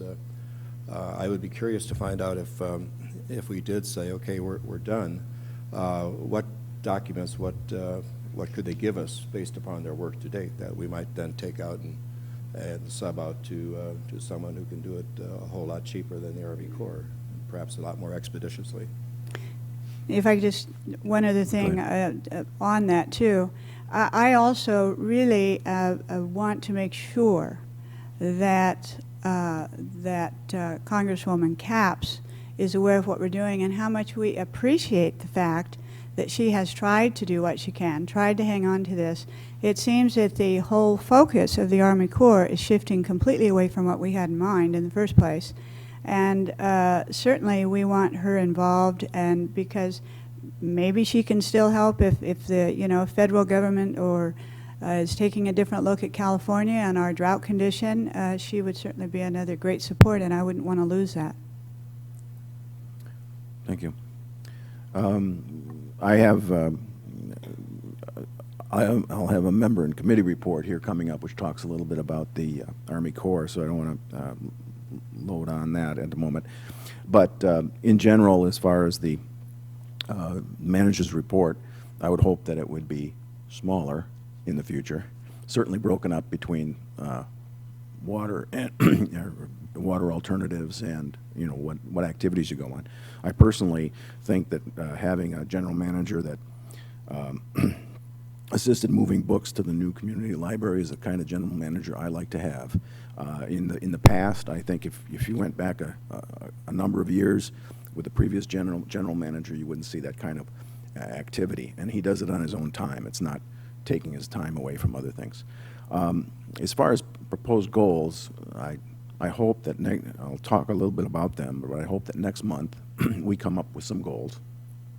But based upon the fact that we have 5, I'd prefer 3, but 5. I'm looking at the goals you had. You had 10 up here, and you did accomplish a comprehensive water conservation program. You did identify and improve the community's infrastructure. You're making great steps towards that. And you did continue to improve community relationships between the CCSD and the community. And I allowed you for that, or compliment you on that. Next year, there's some things that aren't completed, and I don't think they're important. We can let those go if we want. And next year, complete and revise connection fees for water and wastewater, and that's very important. Complete the rodeo grounds and Stewart Street tank project, and complete revisions of capital improvement list. Those are 3 things that might be on there, rather than a list of 10. So perhaps I'd be glad to work with the general manager. I'd like to take input from any board member, and give me 100. But I think even if we had 100, write them down if you want. But there should be 3 things that we're going to accomplish, so we actually accomplish something. And I think we've accomplished some, but we're kind of all over the board, and I'd like to be a little bit more focused. So with that, perhaps we can move on to 6B. In fact, why don't I start? There was a couple of days ago, there was a conference call with our lobbyist, and they were talking about where money could come from and how we no longer have earmarks, and Lois Capps is working real hard, and the Army Corps is being told not to work on certain projects such as ours. But it was my opinion that we've put a lot of money into this project. The Army Corps has put a bunch of money in this project. There might be some funds that some consultants can redirect in order to get us an EIS, which is very important. But it's doubtful that we're going to throw more money, after a project if we don't have a specific deliverable. And if we don't have a deliverable until 2015, the next board's going to just nix anything we approve anyway. So, so I think it's important that as far as meetings go, I think another water resources ad hoc meeting we keep the same ad hoc meeting. We make sure that you don't spend too much time preparing a board packet. And if we determine that there should be an additional board or additional meeting focused only on this, maybe that can come out of that discussion. But we should do that. I don't think we can do that prior to our next board meeting. I think we can talk internally, get an agenda for next board meeting. But at the next board meeting, then we would, if it's necessary, have a single-purpose board meeting. So those are just my comments on, oh, and I also went to the Pros Committee meeting on your behalf, Director. And yes, they did, in fact, approve some funds for a slight modification toward the East Ranch. And all you have to do is go to the county, get a permit, and move forward. Some members of the public pointed out that things have changed, you know, from when the plan was finalized, but in most cases they've been reduced. So instead of having soccer fields and baseball fields, it's been reduced. So the EIR, EIS for that, if you're reducing the amount of footprint, you know, we've gone through that particular hurdle. And so we're looking, Pros is looking for a recommendation as to slight modifications, and I believe early next year, they will in fact start moving forward on the project. So that's my report. I forgot. As a policy, we normally have public comment prior to the item. So before we continue on 6B, Elizabeth Bettenhausen has a comment. I assumed I would respond to anything I might hear on the report, sir, so I do not need to speak in advance because I don't know what you're all going to say. I agree with that. However, I would like to be able to include in our comments, perhaps responding to what you have to say. And the good news is we have count them, two chances to comment. So at the end, we have a continuation of public comment, and in this case, that'll allow you to make an additional comment. So, thank you. Okay. No, I'm giving you an opportunity now to talk prior to or you can also talk at the end of the meeting. Okay. Any other committee reports? Are we going to talk about conservation, or you want to talk about it? That's up to you. I'm reporting there's no North Coast Advisory Council meetings in December, and so that I did not attend a North Coast Advisory Council meeting this month. Okay. Go ahead. Why don't we share the conservation meeting, because we did have one this month, and we appreciate that. And it was good, kind of a long meeting, but good. And some of the things that we discussed in conservation was some public comments during the time that we have had the storage tanks at the skate park, and what we might do about it. Some people had felt that they were pretty much wish they were relocated to an accessible place, still CSD property, because they just felt that they looked bad on Main Street.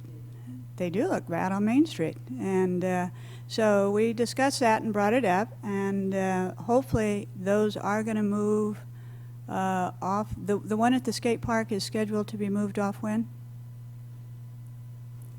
I think we discussed within the next month or so, but that's kind of directly proportional to the rain that we hopefully will get. And the one at the nursery is gone, and so I think the direction I got next month or so, January, February timeframe. My understanding was not from the people making the comment that they wanted access to the non-potable water gone, but they were hoping that maybe we had some other places that would be available to us besides just right where it was on at the skate park, for many good reasons, I thought too.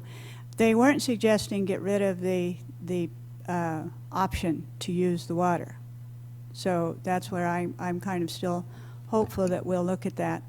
And I know that Director Rice had a very good idea with the tanks too, just in addition to how they look right now, is really perhaps having them somehow decorated a little bit so that people could really associate it with conservation.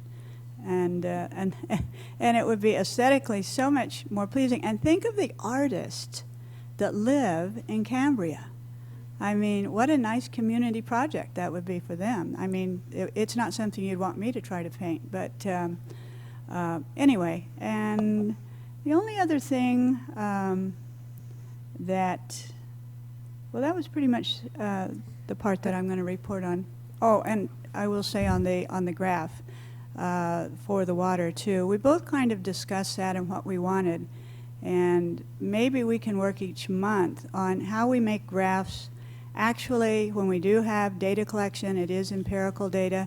It is always good when you have a graph, and I've said this a few times before, you really have to have some interpretation of the graph, some out-of statements, you know, really what is it telling us type of thing too. So those are just kind of continuing conversations. Okay. Director Rice? Before Director Rice talks, I changed my mind, Ms. Bettenhausen. That's a stupid thing. I mean, obviously, you didn't even know what we're talking about. So please, you'll be able to have your comment after this is done. I love transparency too, so thank you. Just to report what the topics that we did talk about at the conservation meeting, besides the dissatisfaction of some people with the way the tank looks, is we did get an update from Courtney on what they've been doing at staff level to try and make sure. She's very excited. She's gotten a lot of training. She's recently gone to a conference and talked to a lot of people from Southern California and a lot of districts that do have a lot of different programs and how their programs are working. So she's looking forward to 2014 being a year when she can move forward with some of these kinds of projects that are outside of what we've already been trying to accomplish. And she's planning to participate in the Fix a Leak Week campaign, which happens in March, and that's like a nationwide campaign that happens. She's been doing audits on the starting with the large water users of the at the hotels. She's still working through getting those done because it's time consuming, because they address what the business case is for the hotel to do the retrofitting that needs to be done to reduce their water use, and it usually is a fairly significant change in the amount of money that they are putting out for water every other month. She also talked about working on getting to the data entry for that. We are a member of the California Urban Water Conservation Council, and part of being a member of that organization is we report our data into the best management practices program database that they have, and that's supposed to be as a result of things we're already doing. So we're getting the data together. We're going to be talking about the retrofit point program and which kinds of things are really appropriate to be counting for actual reduction of water use, whether or not it's something that we should be counting shower heads versus washing machines. There were a lot of folks that took advantage of a rebate that we had for the water tanks to transport the non-potable water, and 22 washing machines in October and November that folks got rebates for, and I hope that continues, because that kind of thing will make a pretty large dent in the amount of water that we use without changing too much in the quality of life that we have here. She also wants to promote a drought-tolerant yard and a test garden somewhere here in Cambria. So if you know of anybody that is in the garden community and into gardening who would like to participate in something like that, please send them toward the district, toward Courtney, or toward the general manager, so that we can. We would really like to involve anybody in the community who is a gardener, who is a person that either already has or would like to have rain catchment or drought-tolerant plant, xeriscaping, whatever. So they would like to have a demonstration garden. And they're also talking about creating a water budget program for residents that use over 20 units of water per billing period. So there's a lot going on that when we have these meetings. It was long, but I think it was informative and useful. And in terms of getting us to a place on the ad hoc committee, getting us to a place of understanding of what the staff is trying to do to address our requests at a policy level, to try and make sure that we're doing the best we can in terms of supporting people who want to save more water than they already are. So that's, and that's, I look forward to that committee potentially being a standing committee instead of an ad hoc committee, so that we can have those reports included in a more formal way. Thank you. Director Clip? Yes, I attended a committee meeting regarding shared services with the healthcare agency. It was facilitated by Mr. Church from the LAFCO, and we met with Director Putney from healthcare, and the attorneys both for the healthcare and us. And we went through a lot of things relative to command and control, and how things could work. That's leading now to some more discussions and some more things for the legal community more than anything else. And so we're working forward on that, and things are looking good. Everybody has the same goal. The problem is more of a legal problem than anything else, and meeting those legal challenges is probably what the problem's going to be. Thank you. Director Thompson? Yes, and also from the Shared Services Committee is the item 7E, which would be the dissolution of the administrative agreement with the health district. They're in the process of hiring their person to be their administrator, and so it's appropriate at this time to terminate that agreement and to give Chief Miller a little bit more free time to concentrate on fire issues. So but that's the item under 7E from that committee. Thank you. Any other reports? If none, we have public comment from Elizabeth Bettenhausen, followed by Mary Webb.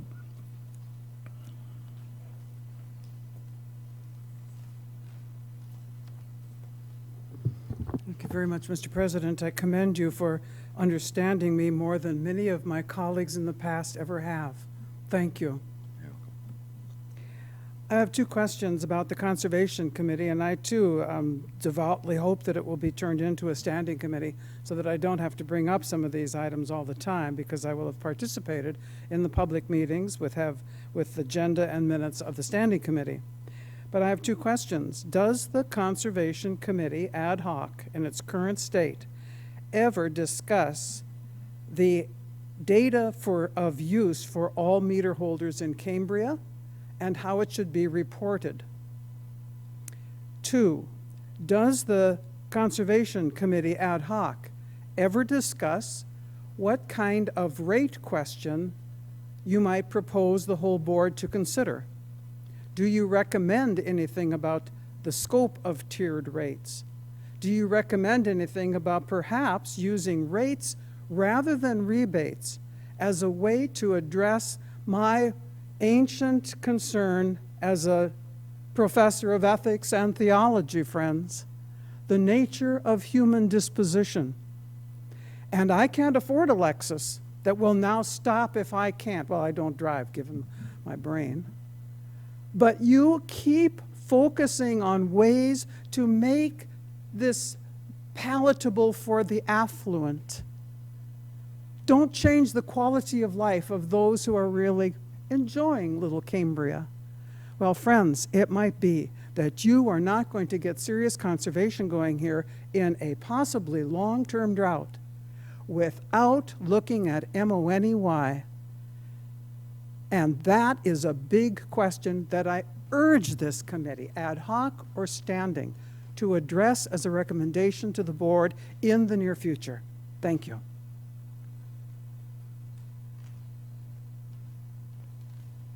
Mary Webb, yeah, thanks for allowing us to speak again, because it is helpful to hear what you're talking about, and I didn't bring any of my data with me. The long-term water supply meeting, I hope that will be a community meeting just to talk about maybe where we are and where we're going to go. Or I didn't know if you were just talking about having some kind of a meeting, but just for the board. I totally agree and did read this article too about Senator Feinstein and what her interest was, and that is storage. And I am totally on board with that. I think many in the community are. We have been for a long time. I know it may not look like it now because we have no rain now, but had we had storage the last 20 years, I don't think we'd be in this position that we're in now. So, I mean, it may not, looks like maybe the wrong year to try to be doing it, but we have to do it. We have to have storage. We're going to have storage also, even if we have brackish water, treatment of wastewater, we got to have some place to store it. And I just think that was a highlight of the article that I read, and I think there will be money for that, emergency money. And I absolutely agree with you, Director Robinette, that we needed to have a shovel-ready project a long time ago when we never did. It was the cart before the horse all the time, and we really need to get our ducks in the row and make sure that we are ready when money does come down the pike, that we know exactly, and the community is agreeing with what that project is going to be. And that's always been the problem in the past. We need to have agreement in the community. That way you're not going to have a $5 million EIR. You won't have the protests in an EIR if the community is in agreement with what the final decision is made on the solution. The EIRs go a lot quicker and are a lot cheaper when you don't have 17,000 page arguments made against the choice. I am also think that the conservation, I'm really pleased that we went forward with conservation, and I didn't want to leave on this terrible note. Merry Christmas, Happy New Year. Conservation is also, we totally needed to do it.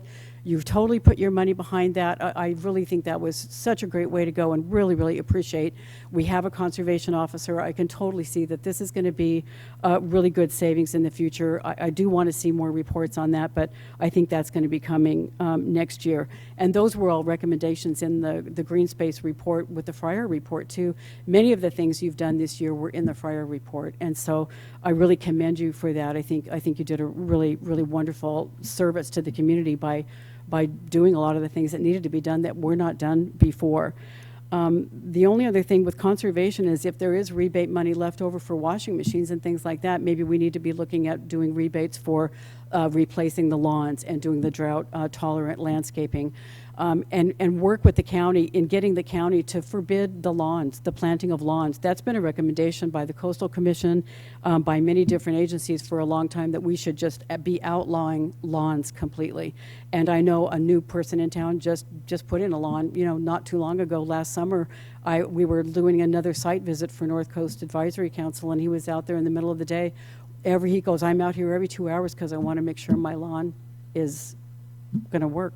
It was very sad to watch. But anyway, thank you. And the 3 goals for next year, that's a great idea. 3 instead of 100. Yeah, great idea. Thank you.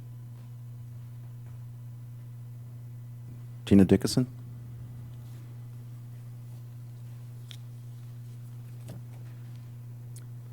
Okay, a couple of things on the rain tank that's at the skate park. I have absolutely no problem with the location of that. I think it's a central location. There's room for people to park. It doesn't look bad to me. Maybe it bothers some because Cambria's out of water and there's a big tank there, but it's very convenient. I don't think it needs to be decorated. If you have a problem with Main Street, just take a look at that old trailer park if you want to look at something that's quite ugly. That's been there for years. No one's ever said anything about that. So I think that's one thing that we can, that's a minor, trivial thing. It's providing water for people who need it for their yards. It's there, and the CSD is paying for it. Great. On page 38 of expenditures, there are a number of items that go from September the 17th to November the 12th, all to do with the water department, wastewater department, for bacteria and organic analysis. I have to wonder, General Manager, I did send you a couple of emails about the Engineer Gresham's regarding the non-potable water site on San Simeon Creek Road. were these analyses done at that site on those wells? You referred to one or two wells. I'm sorry, I'm Ms. looking. Dickinson, you already spoke on that 6A. This is 6A and B. You combined them. You allowed Ms. Bettenhausen to. Okay, I'll tell you, if it concerns the Conservation Committee, which was a committee report, feel free to do that. I think this is pretty important to know about these analyses. Continue. So I'm just waiting for Nancy to find out what those were. You can make a comment, and then the general manager can get back to you. When? When, Mr. Gruber? I'd have to see which those are. They could be for our wells too, so Right. I don't have an answer right now. Right. Organic analysis. The community wants to know Please what is continue. in our. Please continue. This is important. Yes, please continue. That's what it's really quite unbelievable. You want a transparency award, you don't need it. You don't earn it. The other items that I had were for rate structure. You need to really work on that, okay? Yeah, you've got a thumbs up on that one, no problem. But when? You've been on the board now for 2 years, you guys, and nothing has happened.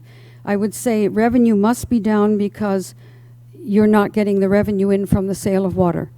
And by the way, 2012, we used 57.6 something for the month of November acre feet, and we had rainfall. So how do we come up with 52.11 for November of this year when we've been restricted to watering and there's been no rain? 0.24 inches. It gets very frustrating. We need answers. Thank you.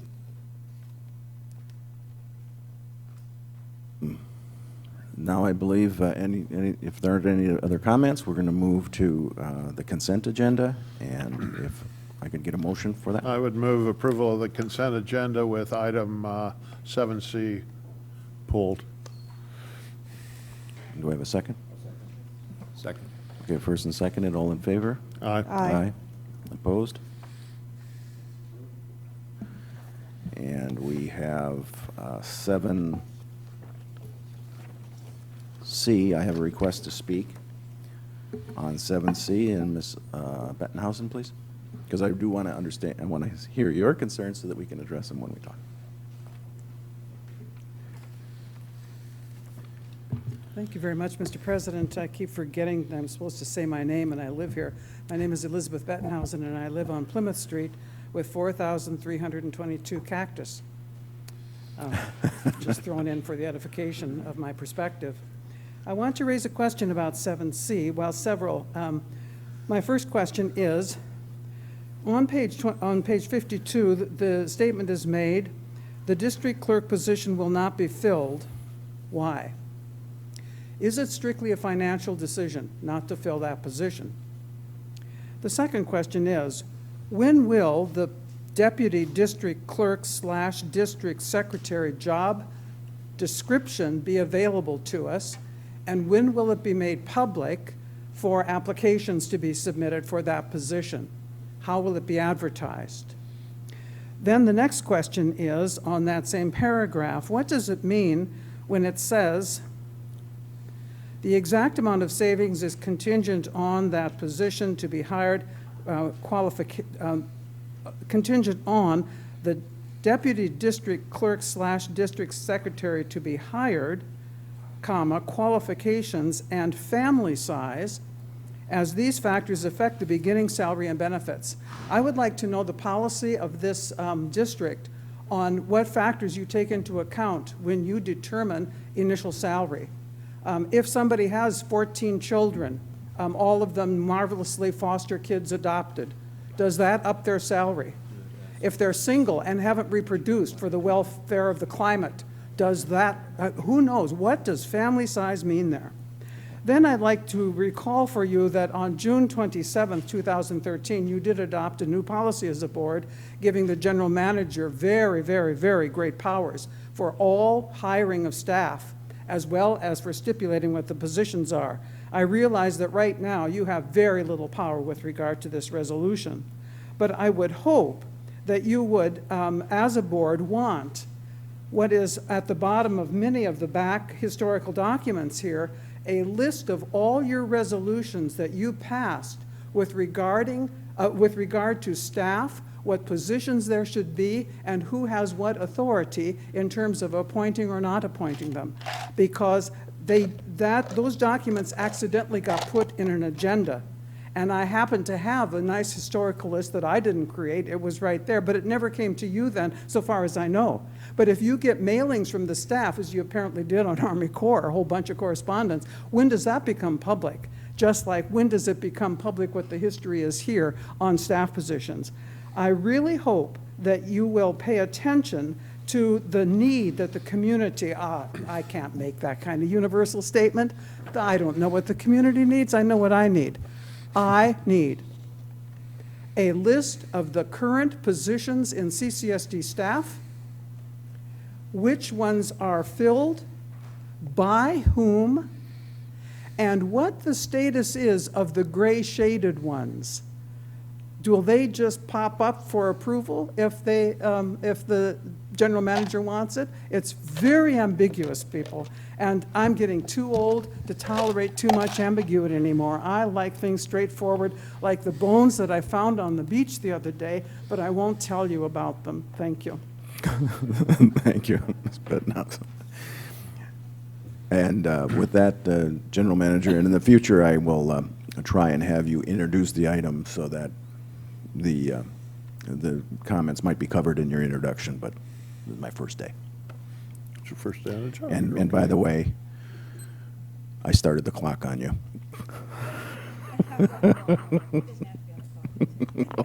Did you want to allow for Director Rice to just Yeah, that would be. and then I can, or do you want me to introduce it? Let me do that. Okay. Director Rice, perhaps, explain why she wanted this pulled so that you can then introduce the item. Well, I have to be thankful for Ms. Bettenhausen because she did raise some of the questions that I have, and we don't have a lot of power regarding staffing, and that's by design, by state law. Our role is to set and implement and make sure that the policy is implemented appropriately by the general manager. And my concerns on this item are many, but the ones I'm going to raise are specifically related to policy, and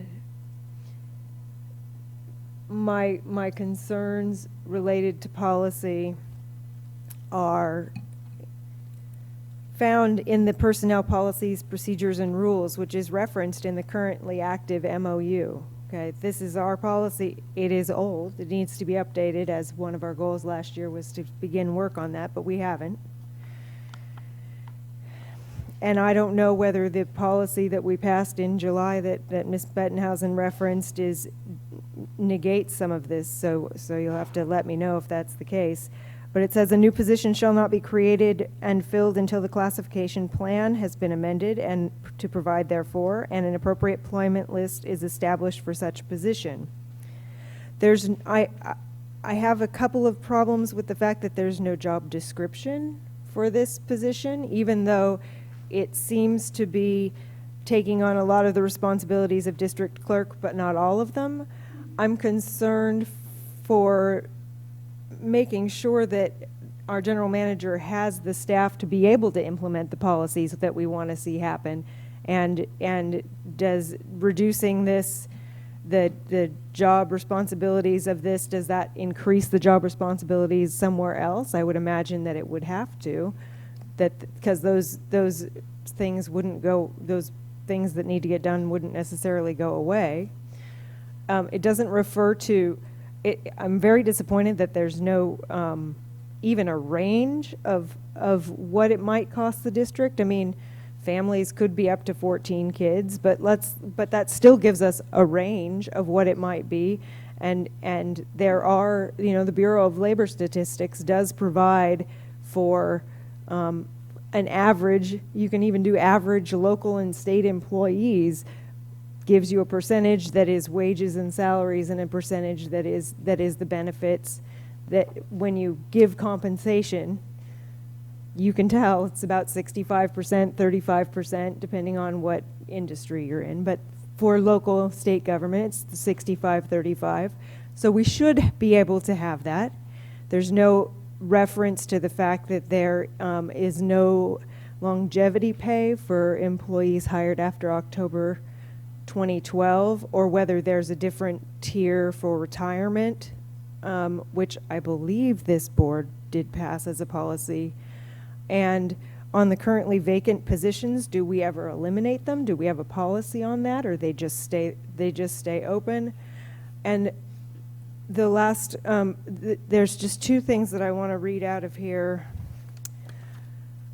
or one thing actually. If you, here's the policy articles that I have issues with this particular resolution. Article 5 on examinations, Article 3 on classifications, Article 4 on applications and applicants, Article 7 on method of filling vacancies.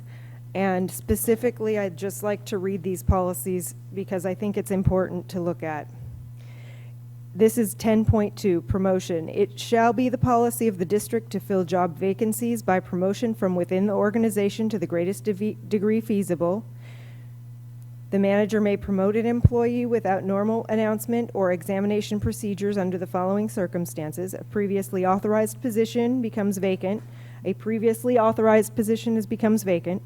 And a qualified district employee is on a standing eligibility list. I don't know if we have an eligibility list here in this situation.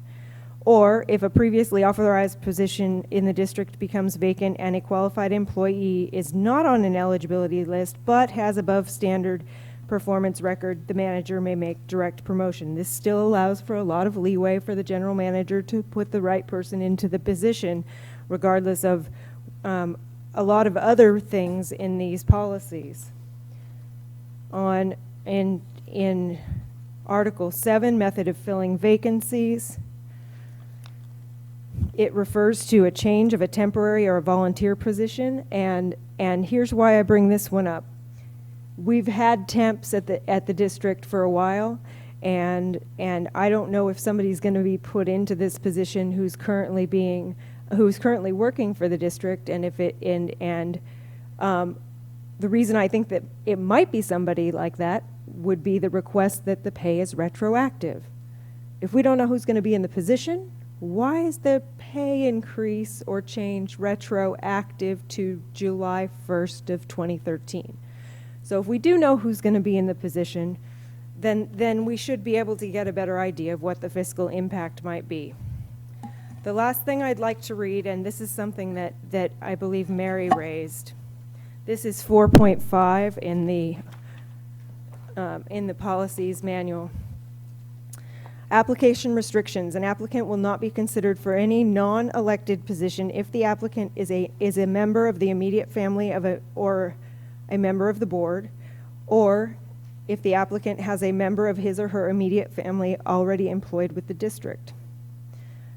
I'm concerned that we are setting ourselves up for problems because there are policies that are clearly delineated that are not being observed and implemented, especially in this particular case. I don't think this should be approved this month. There are too many questions that need to be answered for me personally. And if the rest of the board doesn't feel that those concerns are valid, then I'm willing to go along with what the rest of the board's position is. But that's where I am on that one. Okay. Thank you for letting me have the time to do that. Thank you, Director Rice. I think that you brought up some interesting points. And is the general manager's pleasure to recommend deferral, or do you want to introduce the issue? No, I would recommend that you pass it. I wish I would have had the opportunity to at least have the PP&Rs in front of me, and I wish I would have had the opportunity to have these questions asked well in advance of this meeting. Every month I extend an invitation to the board to meet with me and to go over anything, and to go through PP&Rs point by point without having them in front of me. I just can't answer a lot of those questions. One of the things I can answer is that the board did agree that I don't have to bring job descriptions back to the board for approval.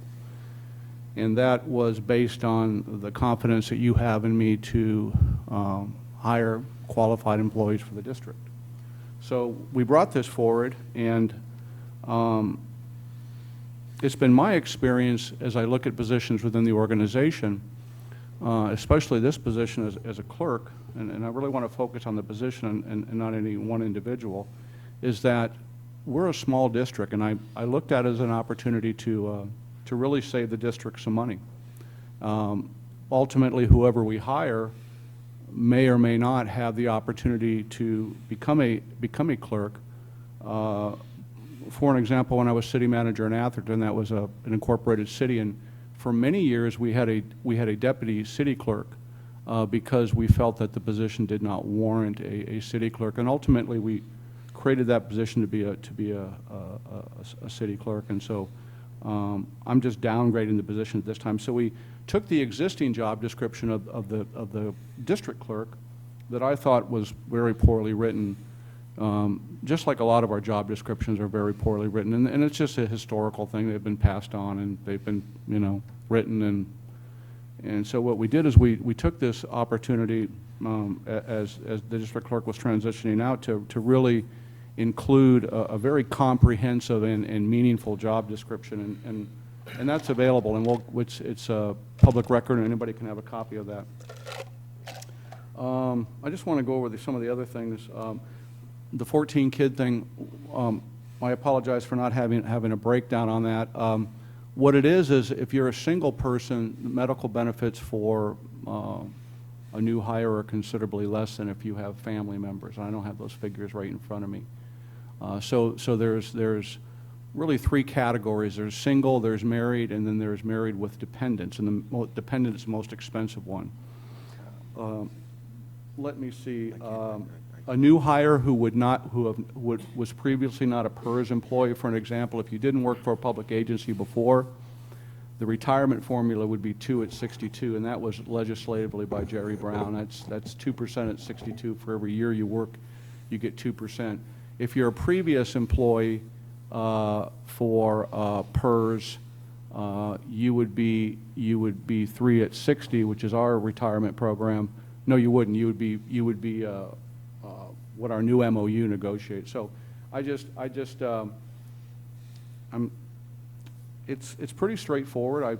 I didn't want to make it this complicated, but I think Director Rice has some good questions. But I also encourage the board to really I hope that you have. I've never hired anybody that I don't regret hiring. And that's in all three organizations that I've managed. And I hire good people, and I'll continue to hire good people. And so I need you to have that confidence, because really the question is, if you're waving on that, then I think there's a bigger issue than if I'm going to put the right person in this position, whoever that may be. So I want you to continue to have the confidence in me that I'm going to hire the right people, and if the right people aren't currently employed in the organization and they, so I just need that support from you that I'm going to do the right thing. I would like to, if I may, I don't want to have a full discussion right now, but I do want to address, I have full confidence that you will hire the right person. Where my confidence is a little shaky is that we are following the rules and procedures and policies that a board of this district has approved and is supposed to be used when we're dealing with hiring and adding positions to the district.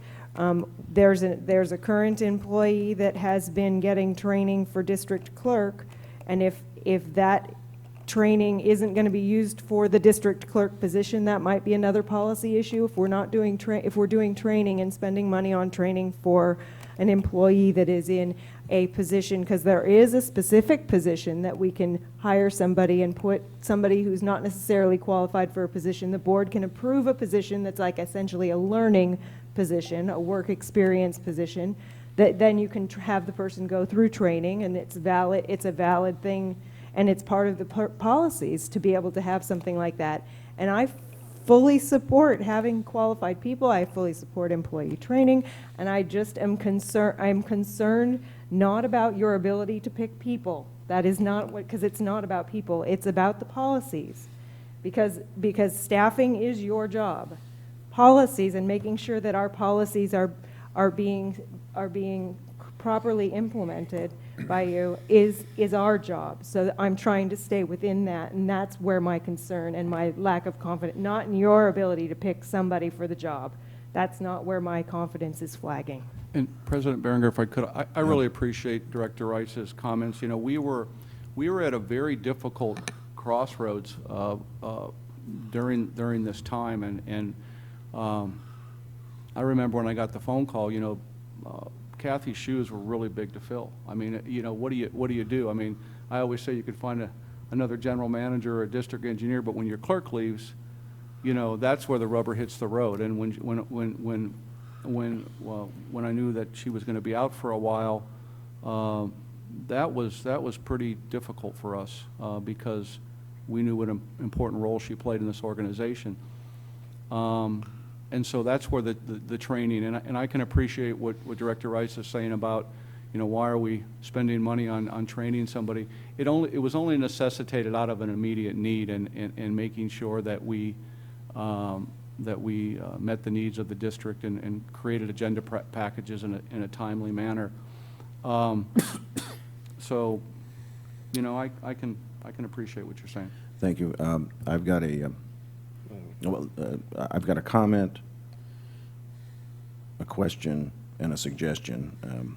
The comment is that the enabling legislation for a special district specifically requires that the board set policy and the general manager does all of the hiring and firing and personnel issues. That's the comment. The question is, in hiring, when you talk about family size, is that discriminatory? In other words, can you select one person because they're single as opposed to somebody that has a large family? I hope that I'm not interpreting that. Absolutely not, and I think the language could have been Right. better. That you is know, just and, addressing yeah. a question that Mrs. Bestenhausen might be. She want to know precisely how much are we going to pay that person, and we just don't know because we don't know who we're hiring. Okay. Correct, and that's only directly proportional to the amount that the district pays towards healthcare retirement. You know, and I've had this conversation before in many other organizations in the city. You know, that's really an irrelevant matter, right, because you pay a set amount, and that's something that we can evaluate. You know, it doesn't really matter. You know, a set amount is paid by the district, and anything above and beyond that is paid by the employees. So that's something we can look at. Thank you. And keep in mind that yes, that reference in the staff report is related to the analysis of fiscal impact, okay, and is simply indicating that it's hard to tell. evaluate fiscal impact without knowing exactly who's being hired and what benefits they're getting. That's all. Right, and because it's so difficult for us to control people, or to control hiring, or even questioning employees, which is disturbing to me, I want to make sure that we do in fact have policies in place that allow us to do more or do enough review of things. So if it's the pleasure of the board, I think that if we have if we don't get to ad hoc committees, I think we should have someone review the policies and procedures that we kind of just delayed, make whatever small changes are appropriate, and make sure that we address those throughout the year as time comes up. So that was just my suggestion, maybe an organization chart with positions, job descriptions, and people that are filling them might be quite useful. But with that, I'm entertaining a other discussion or a motion. Director Clift. When I first looked at this and started to look it over, my overall question, well, first of all, you're asking for a new position, and that is within the authority of the board. So that's appropriate to come to the board for a new position. Who fills it is your decision, not ours. But I guess my first question is, why a new position? Why not a reduction in the salary level for the district clerk? Because any person that you hire would be on a probationary period for a period of time. And so you would still have time to evaluate that person and because it does, when I read this, it seems that the emphasis of having this different position, which I don't think we need a deputy and a clerk. We're not that ego big that we need both positions. Unless the deputy clerk's going to handle travel arrangements for the board, or something like that. I don't think we need both positions, is what I'm saying. And so it would seem to me that if the intent and purpose here is to save money, that the request really ought to be a change in the salary level of the existing position, and that any person that's hired is the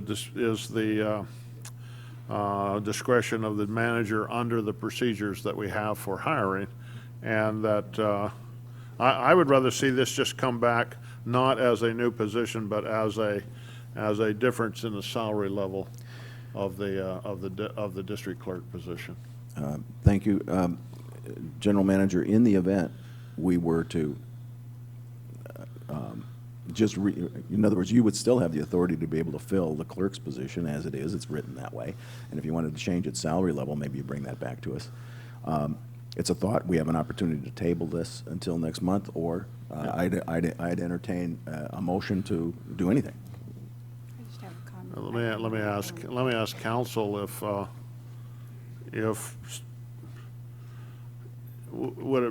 is it appropriate, because it's not agendized, to go off of this into I think it probably has something ought to come back, right? I think if the idea is to modify the salary of the district clerk, that would be a separate item. Right, It would okay, require okay. a separate analysis, I'm sure, Yeah. regarding what would be an And I appropriate don't have a amount. problem with that modification, because the people that are in this higher level are supervisory people. And so if the intent and purpose is to modify the salary range by putting a new position in, why don't we just modify the salary range? Thank you. I think Director Robinette has a comment. Yes. Actually, maybe more of just a clarification, because as I looked deeper into this salary schedule included, it's a draft, it says. So my first question is, what do we mean it's a draft?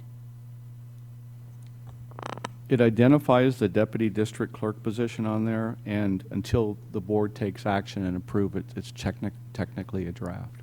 Okay, okay.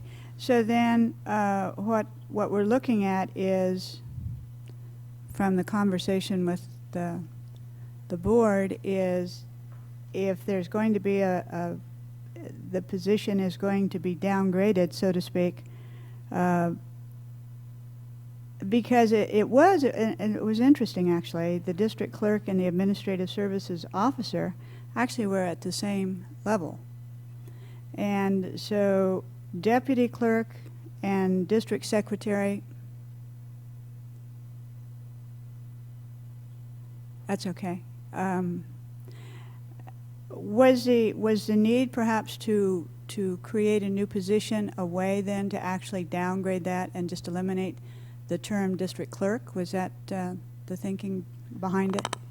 No, my thinking was strictly from a monetary standpoint and looking at what the current position and those salaries paid.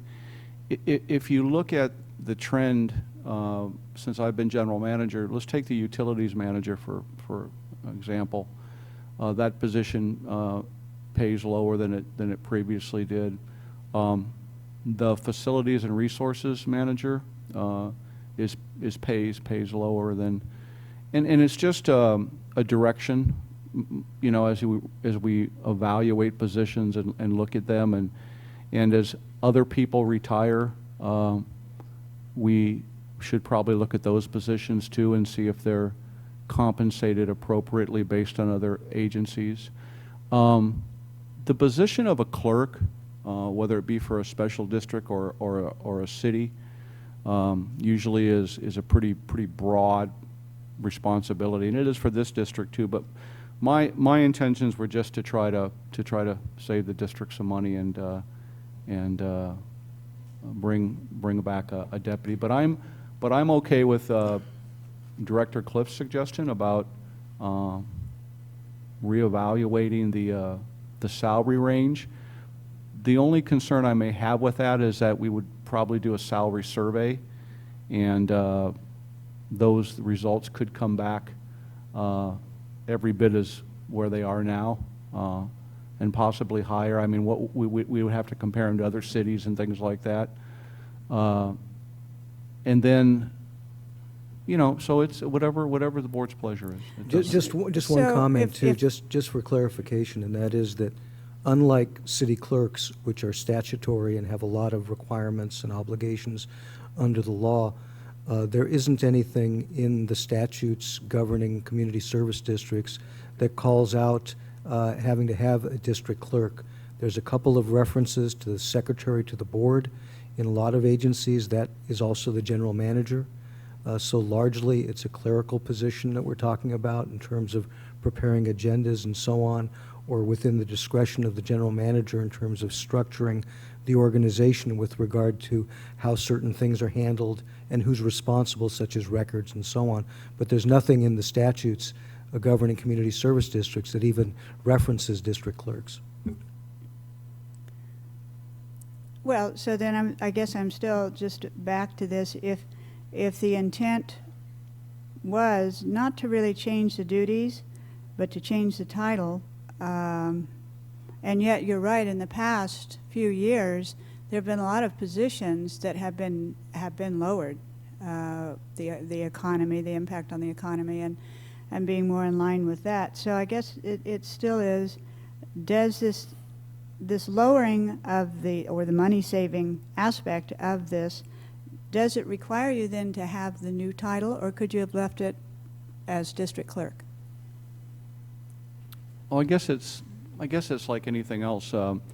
You could upon, when I retire, decide to do the general manager for 110 or so, and you'd probably get quite a few applicants. It's just really based on the response that you'll get. Clerks, I think city clerks or clerks in general are I kind of follow this, and you see them moving and gravitating to different cities and organizations, even within San Luis Obispo, and that's based on salary. So the only concern that I would have is that if we lowered it too much, we may not get a real strong, viable candidacy pool, because there are other opportunities there within the immediate area for them to possibly go. So that would be my only concern. In other words, you could take the district engineer's position or the fire chief's position or my position, and you could lower it down considerably, and the board has the right to do that. But there's a tipping point as far as the quality of candidates you would get, and it's such an important and critical role for the organization that I would just want to be assured that if we did go that route, that we would get a good, strong candidacy pool. But I'm sorry, but aren't we lowering it and just changing the title? Right, but see, there are deputy clerks, and there are clerks, and the clerk is usually, as David indicated, positions that are required for cities and things like that. But as David said, there's no statute really that requires us to, and it was a good point he brought up, there's no statute that requires us to have a clerk. I know some of the smaller districts around here, not to mention them, but the general manager does it all, and that can be problematic at times. So it's just a matter of lowering the description title and lowering the salary. And so then the category, the position for district clerk would be eliminated from the schedule. No. Well, the district clerk we could remain on this schedule, but I have no intention of filling that. I don't, like President Thompson said, we don't need a district clerk and a But you would have the opportunity to promote, because it's already a position and it's available. So you would have the opportunity to promote a person from district clerk, a deputy to district clerk. Correct, but I think there would be some criteria that would have to be met prior to even considering that, and there are certifications that are required, and there's even a higher level of certification, which is the MMC, Masters in Municipal Clerk, and so there's milestones in that career path, just like there is anything else, and so the word clerk, you know, the district clerk position, you can, at least with this, or you can be a clerk, but you don't necessarily have to have all those certifications. But I would encourage anybody, even at the lower level position, to have at least some kind of certification, because there's a knowledge base that goes with that. So I know it's a long answer, but there's it's a career path, and just to be called a clerk, a district clerk, really. You know, as I look at the organization and the needs of the organization, would require some pretty heavy certifications to go along with that. Well, but if we're not required by law under something like that, a district clerk is whatever we call them. I mean, That's correct. We technically can set the criteria for what a district clerk is. Correct. I mean, anything from the ability to read and write at the 8th grade level or above. And that would legally be the qualifications to be a district clerk. Right. So even though I understand what you're talking about and I understand the need to have the most professional person possible, I had some confusion as to why we just, if our intent and purpose was to save some money, why not just lower the salary and we can go from there? And I'm receptive to that. Listening to the discussion, it seems like tabling is an option unless we're almost done with the consent agenda. So my suggestion is we table this issue and bring it back next month, and we'll take a short break and we'll reconvene in 4 minutes. 4 minutes. It's 3:10, 3:15. I'll gavel this baby back. So 3:15, we'll start. Great.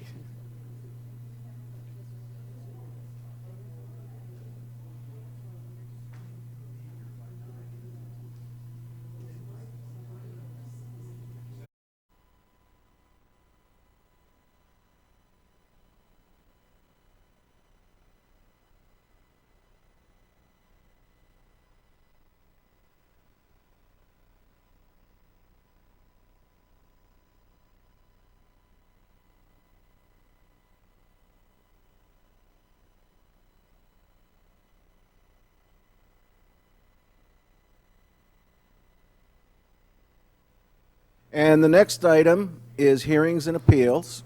We're going to need a public hearing and consideration of adoption of ordinance 052013. District Council? Okay. Yes, please do.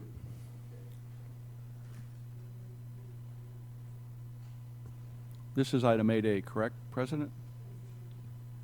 Okay. This is item 8A.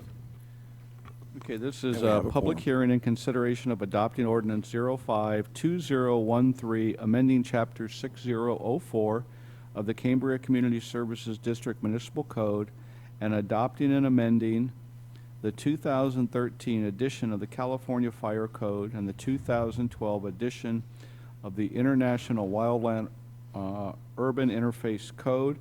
And then what staff's recommending, and we still do have Chief here, I appreciate Mark sitting here for 3 hours, is we would we would want to open the public hearing, and then we would want to receive testimony on the adoption of the ordinance amending chapter 6004 of the Cambria Community Service District Municipal Code, and adopting and amending the 2013 edition of the California Fire Code and the 2013 edition of the International Wildland Urban Interface Code.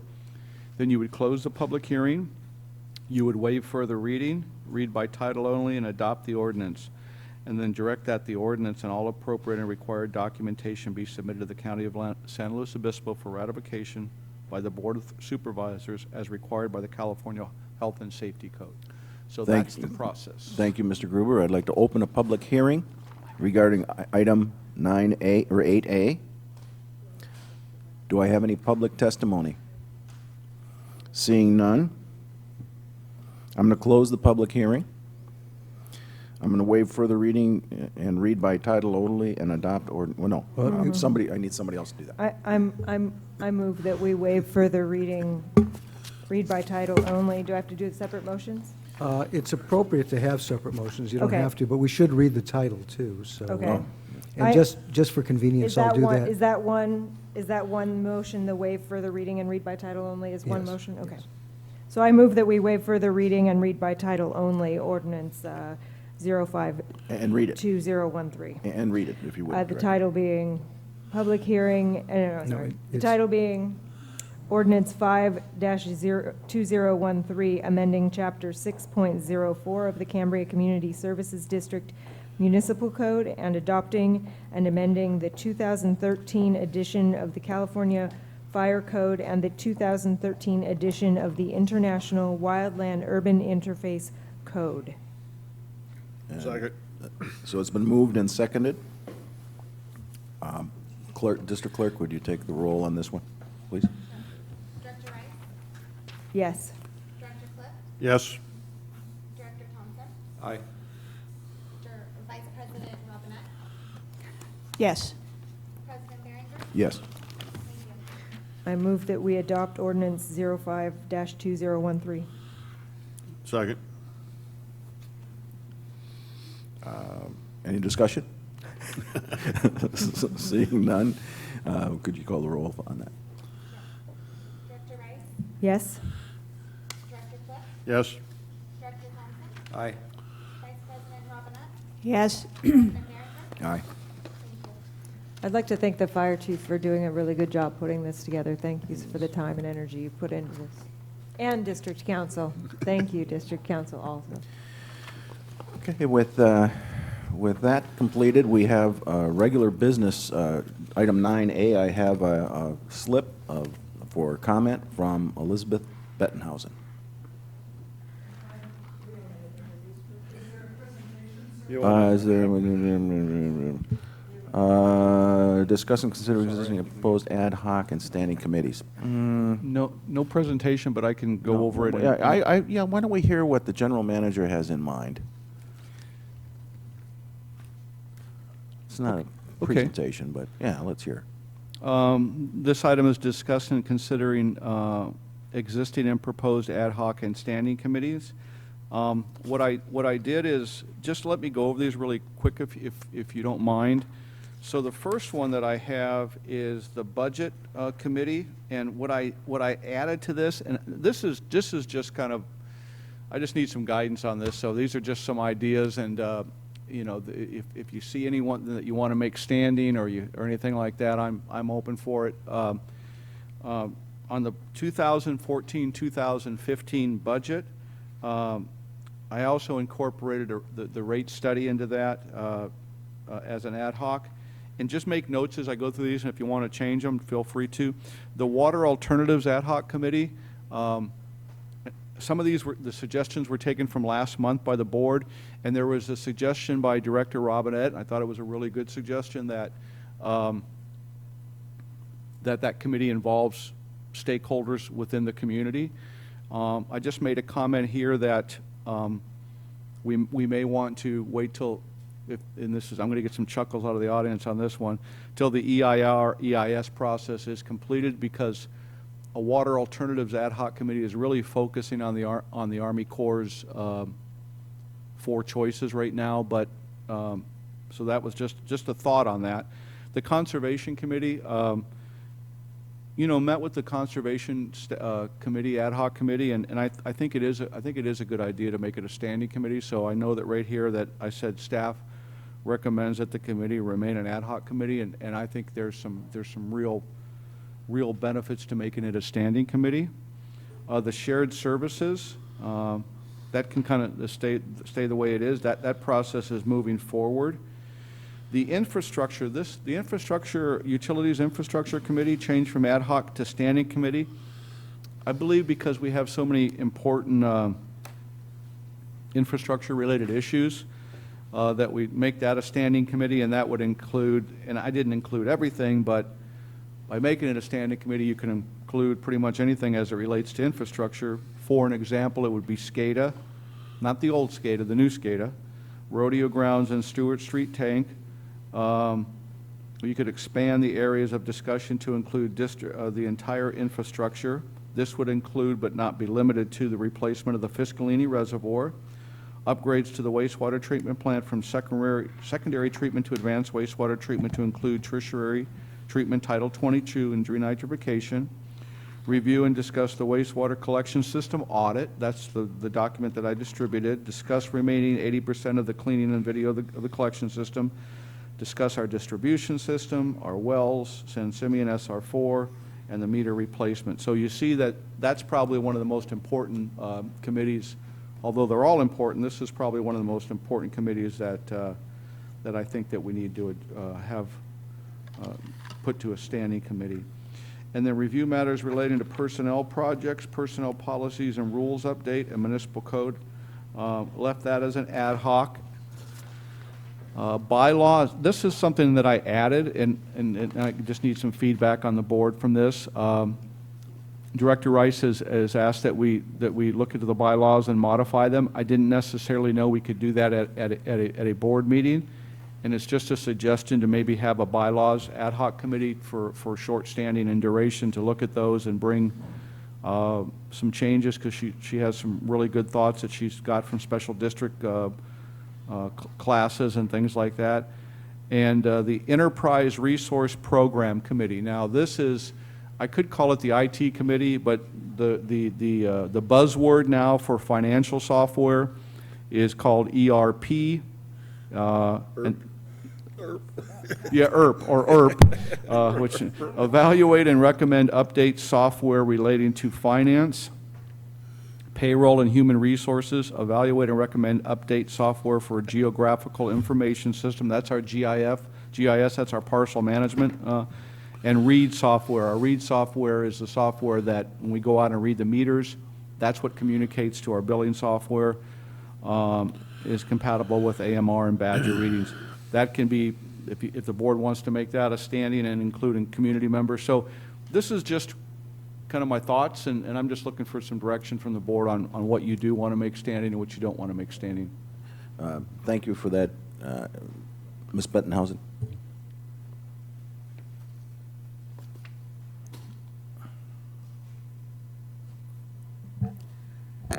Thank you, Mr. President. Elizabeth Bettenhausen from Plymouth Street in Cambria.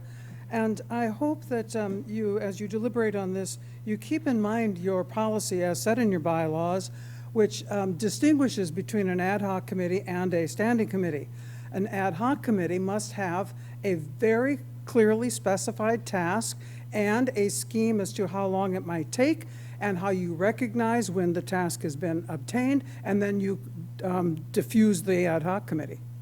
A standing committee is a committee which addresses something that probably is going to happen this year and next year and next year. In other words, it's an ongoing aspect of the integral responsibility of the district and cannot be addressed simply in one task or another. And I think you would probably benefit by having that kind of delineation for each of these.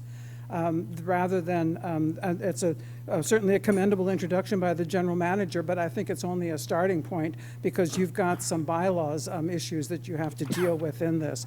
And finally, I take the last 3 seconds or so of my 3 minutes, and I wish you a happy holiday, whether it's Hanukkah or Kwanzaa, whether it's Christmas or New Year, or whether it's exploring the beach for the umpteen-thousandth time. Merry holidays to you. Thank you. Thank you. And just for clarification, Ms. Dickinson, you put something in for item 10, a public comment, so that would be public comment on something that wasn't on the agenda. Okay, thank you. So with that in mind, the pleasure, we'll start with Director Rice on this issue. Couple of things on the, this is something that I appreciate the fact that we're finally considering making some of these standing. I would hope the board would consider making the budget committee standing for the following reason. The budget committee needs to have a bigger picture, even if it ends up that not the same people sit on it every time. It is a bigger picture, and participatory budgeting, whether it starts out as a standing committee that has some members of the public involved.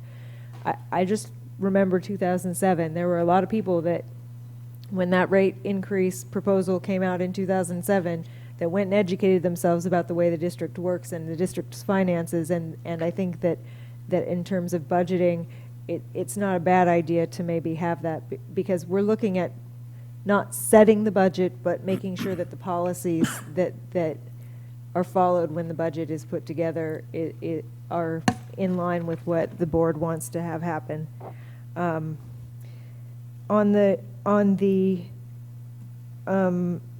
fully support the Utilities Infrastructure Committee becoming a standing committee also, but my question is this a vehicle for informing the board of activities of the staff, or is it to set policies like priorities of what comes first, or to look at the detail of it so we can recommend to the full board, out of all of these things, how do we set the priorities and figure out where the money's going to come from?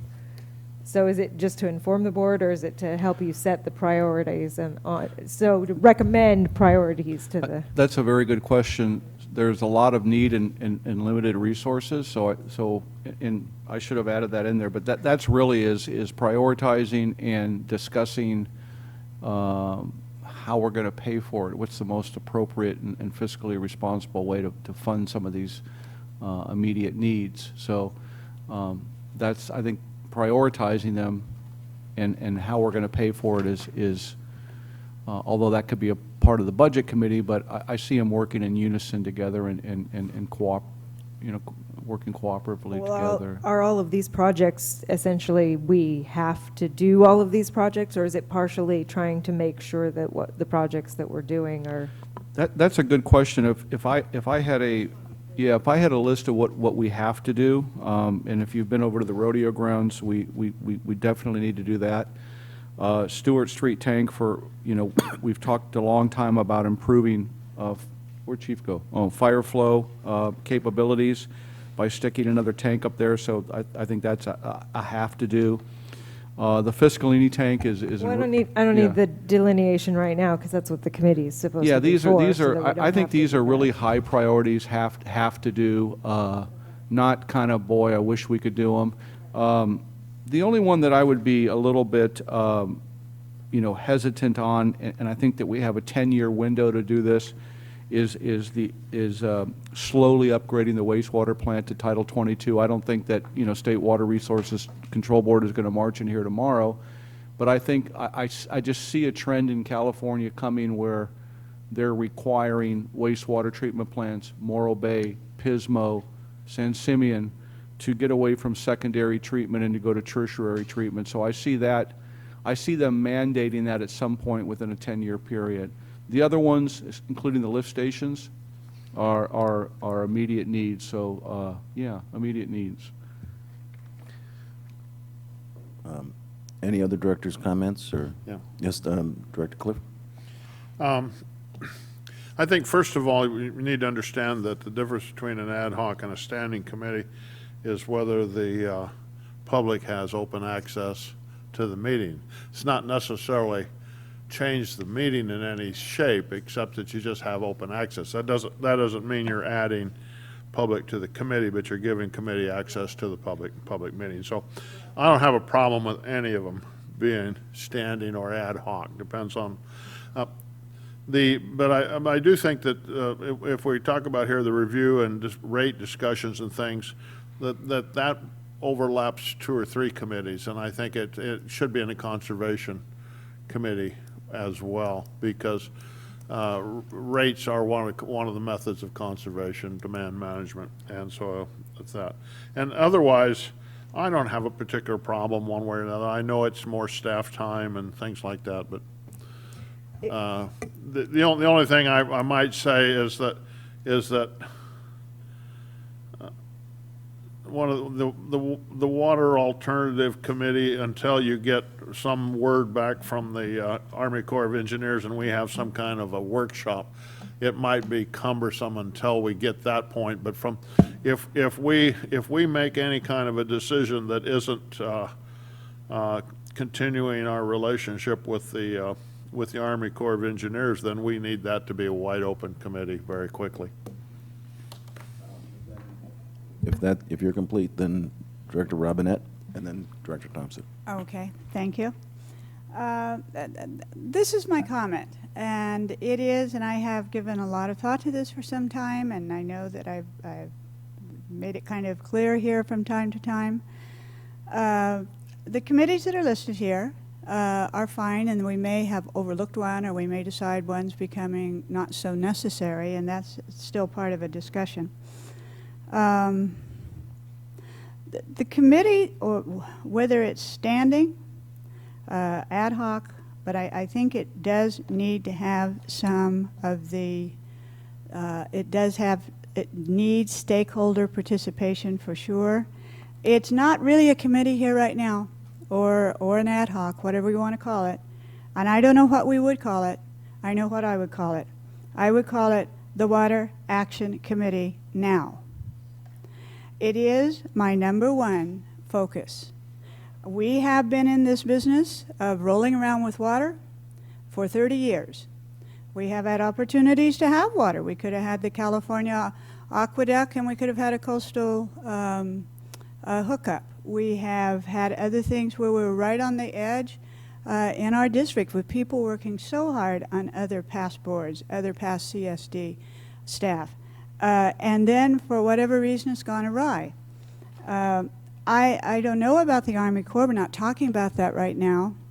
But I think it's pretty evident that this has kind of gone far afield.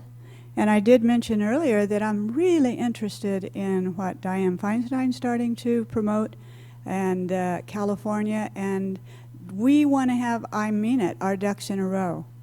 And right now, if we're just going to dance the dance of ACE on and on, maybe that goes concurrently, but I, for myself, would like to put my full energy into having something that we feel is, #1, we have permission to have it. We could have the actual choice that we are considering, that it is permittable, that it can go to design, that we start looking for funds and grants, and that in fact we have a start date for construction and an end date. That would be what I would like to accomplish in the rest of my life, I think. Director Thompson. Yeah, in looking at the first one, the Budget and Rate Study Committee, I would tend to bifurcate those. I think the rate study, as we anticipate taking place next year, should be set off by itself. And I think the process should include public workshops. One of the most successful, in my mind, processes we had was with the fee study, where we introduced the proposed fee study to the community. We made sure that all the stakeholders were present. We got a lot of input, and we did a number of rewrites, but I think the final product was something that was very well done, and it was out there, and everyone had an opportunity to input. And so certainly on that one, and perhaps on some of the other items, I would hope that we would have the same type of workshop where we could introduce it to the community and see what folks think about what's been produced. And so with that, I'm open to however these committees are constituted. Thank you. And Director Rice? Ditto on the rates. I think because it does overlap so many committees, that means that all 5 of us really have a lot of input that we would like to give into that process, which means that we should be having meetings that are not necessarily just committee meetings, but we definitely need the ditto. All right, just to put things in perspective, I'm reluctant to do 10 things, and we got 10 things here. I think it's pretty clear that we're moving forward with the rate study, And I think that when we do have public meetings regarding the rate study, in an initial cut as what it's going to be, needs to be supported by justifying by your list that you've already created of the infrastructure. So the vision would be an introductory meeting on rates, followed by those rates being introduced with you justifying the capital projects that need to be done. So it would be two meetings, and whether you call them standard or standing committees or whatever, that's just kind of the vision I have. And the vision I also have is we should only have one of these per quarter. So the rate one should happen by January, February. And I'm not dictating anything. I'm just suggesting, I'm outlining a potential thing. And then March, April, May. In May or June, and that we have the meeting that justifies the rate structure that we adopt, and we adopt the darn rates. As far as the last one you have here is the enterprise regional, this IT, what was an IT committee. I'm going to reiterate what I said before. Maybe I didn't say it very specifically last time. But my fear is that there are groups within the district that are operating under a 1980s guideline, in a way. And regardless, and I think you mentioned that you're in your manager's report that you're going to meet with all of the different people, but everybody there was internal. And I would like either a citizens committee, or better yet, have someone come in and bid on doing everything we do outsource. I hate to say it, but yeah, outsource. In other words, maybe you have ADP come in and you have somebody else comes in that does all the billing, and I don't know. It's something. I'd like to either have a citizen or at least somebody going bidding, looking at the entire structure and saying, oh, we do that in Templeton, and we do it for $85 a month. I don't know.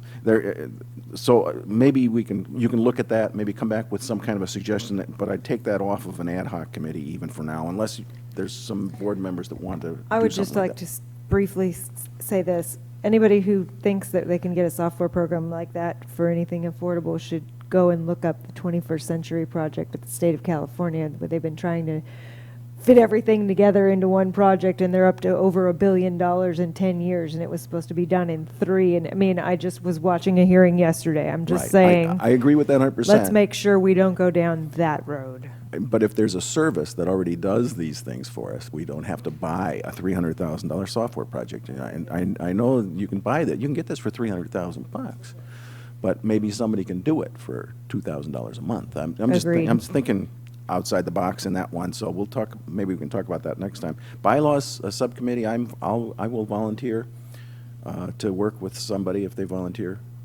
Director Rice. We could do the bylaws. I'll give my draft if 2 other people want to do it. Let's bring it back next month, and so that we can get some of these other issues resolved. Shared services can be ad hoc. The Water Alternatives Committee, ad hoc committee, if Director Cliff, if you would join with me to go one more month through the ad hoc committee process or 2, and I think that we can bring back to this board within 2 months by the February meeting to either approve or disapprove any kind of additional funding for the Corps. Would you volunteer to do that? Okay. Because we do have some history, and we do know, kind of know think we know what's going on. February 2015. Give me a break. Anyway, so, and administrative procedures, if anybody wants to volunteer for any of these ad hoc committees, I'm willing to vet that out and work with you, and maybe next month we can actually have A, B, and C. But I don't see 10, I see 3. And that's just my comments. This doesn't require any kind of vote or anything, but, and I'd be interested in your comments, Mr. Gruber. I think as president, you have certain prerogatives here, and probably what you might want to do is poll some of the board members and come back next month with assignments. That's my intent. Thank you. And I'd like input from Mr. Gruber also. Okay. With that, public comment. Ms. Dickinson. Thank you, President Behringer. I'd really like to end on a conciliatory note, with hope that maybe going forward something will, Director Robinette, be accomplished. And that's why I really hope that some of you take it seriously to attend the January 20th Cambrians for Change meeting. We're looking at an alternate supply of water site that has not been looked at by Mr. Greshams or the CCSD. So I would hope that, I know only 2 of you can attend, but I hope General Manager Gruber will come. At Rabobank at 5:30 on the 20th. We will have a professional, an expert geologist there who's done some preliminary studies on a site. There will be others there. There's a real potential that has not been looked at, and I think it's because the drive for desal and the hopes for desal have been so great that there have been sites overlooked that are really possible, and I've spent 8-10 hours a day, I kid you not, working on this for a long, long time. So my hope is that you will kind of say, yeah, you know, members of the community do care about the water situation. They're not against getting water. We need water. And the last meeting was packed. I hope you will come, because you have not been presented with this yet, and I think it's something you might very well be interested in. So I urge you to do that. And then I want to wish you all happy holidays and the very best in the new year. Thank you. Thank you. Well, with that, we will be, future agenda items. I think we kind of discussed what we need to do here, but I'm willing to hear. Are we going to have the bylaws on the next agenda, or are we going to sign them at the next agenda? It depends on how the ad hoc committee, what we get done, I think. In other words, will it be, if we think we have something presentable, we could present it. And I would like to officially request we put the bylaws on the January. And if we don't get to them, then we don't get to them. Is that okay?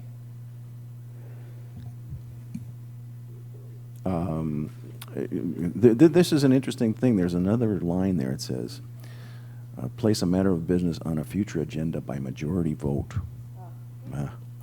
So is somebody else supporting that? I'll support. No. Let's make sure we have something presentable. Okay. With that, we adjourn to closed session.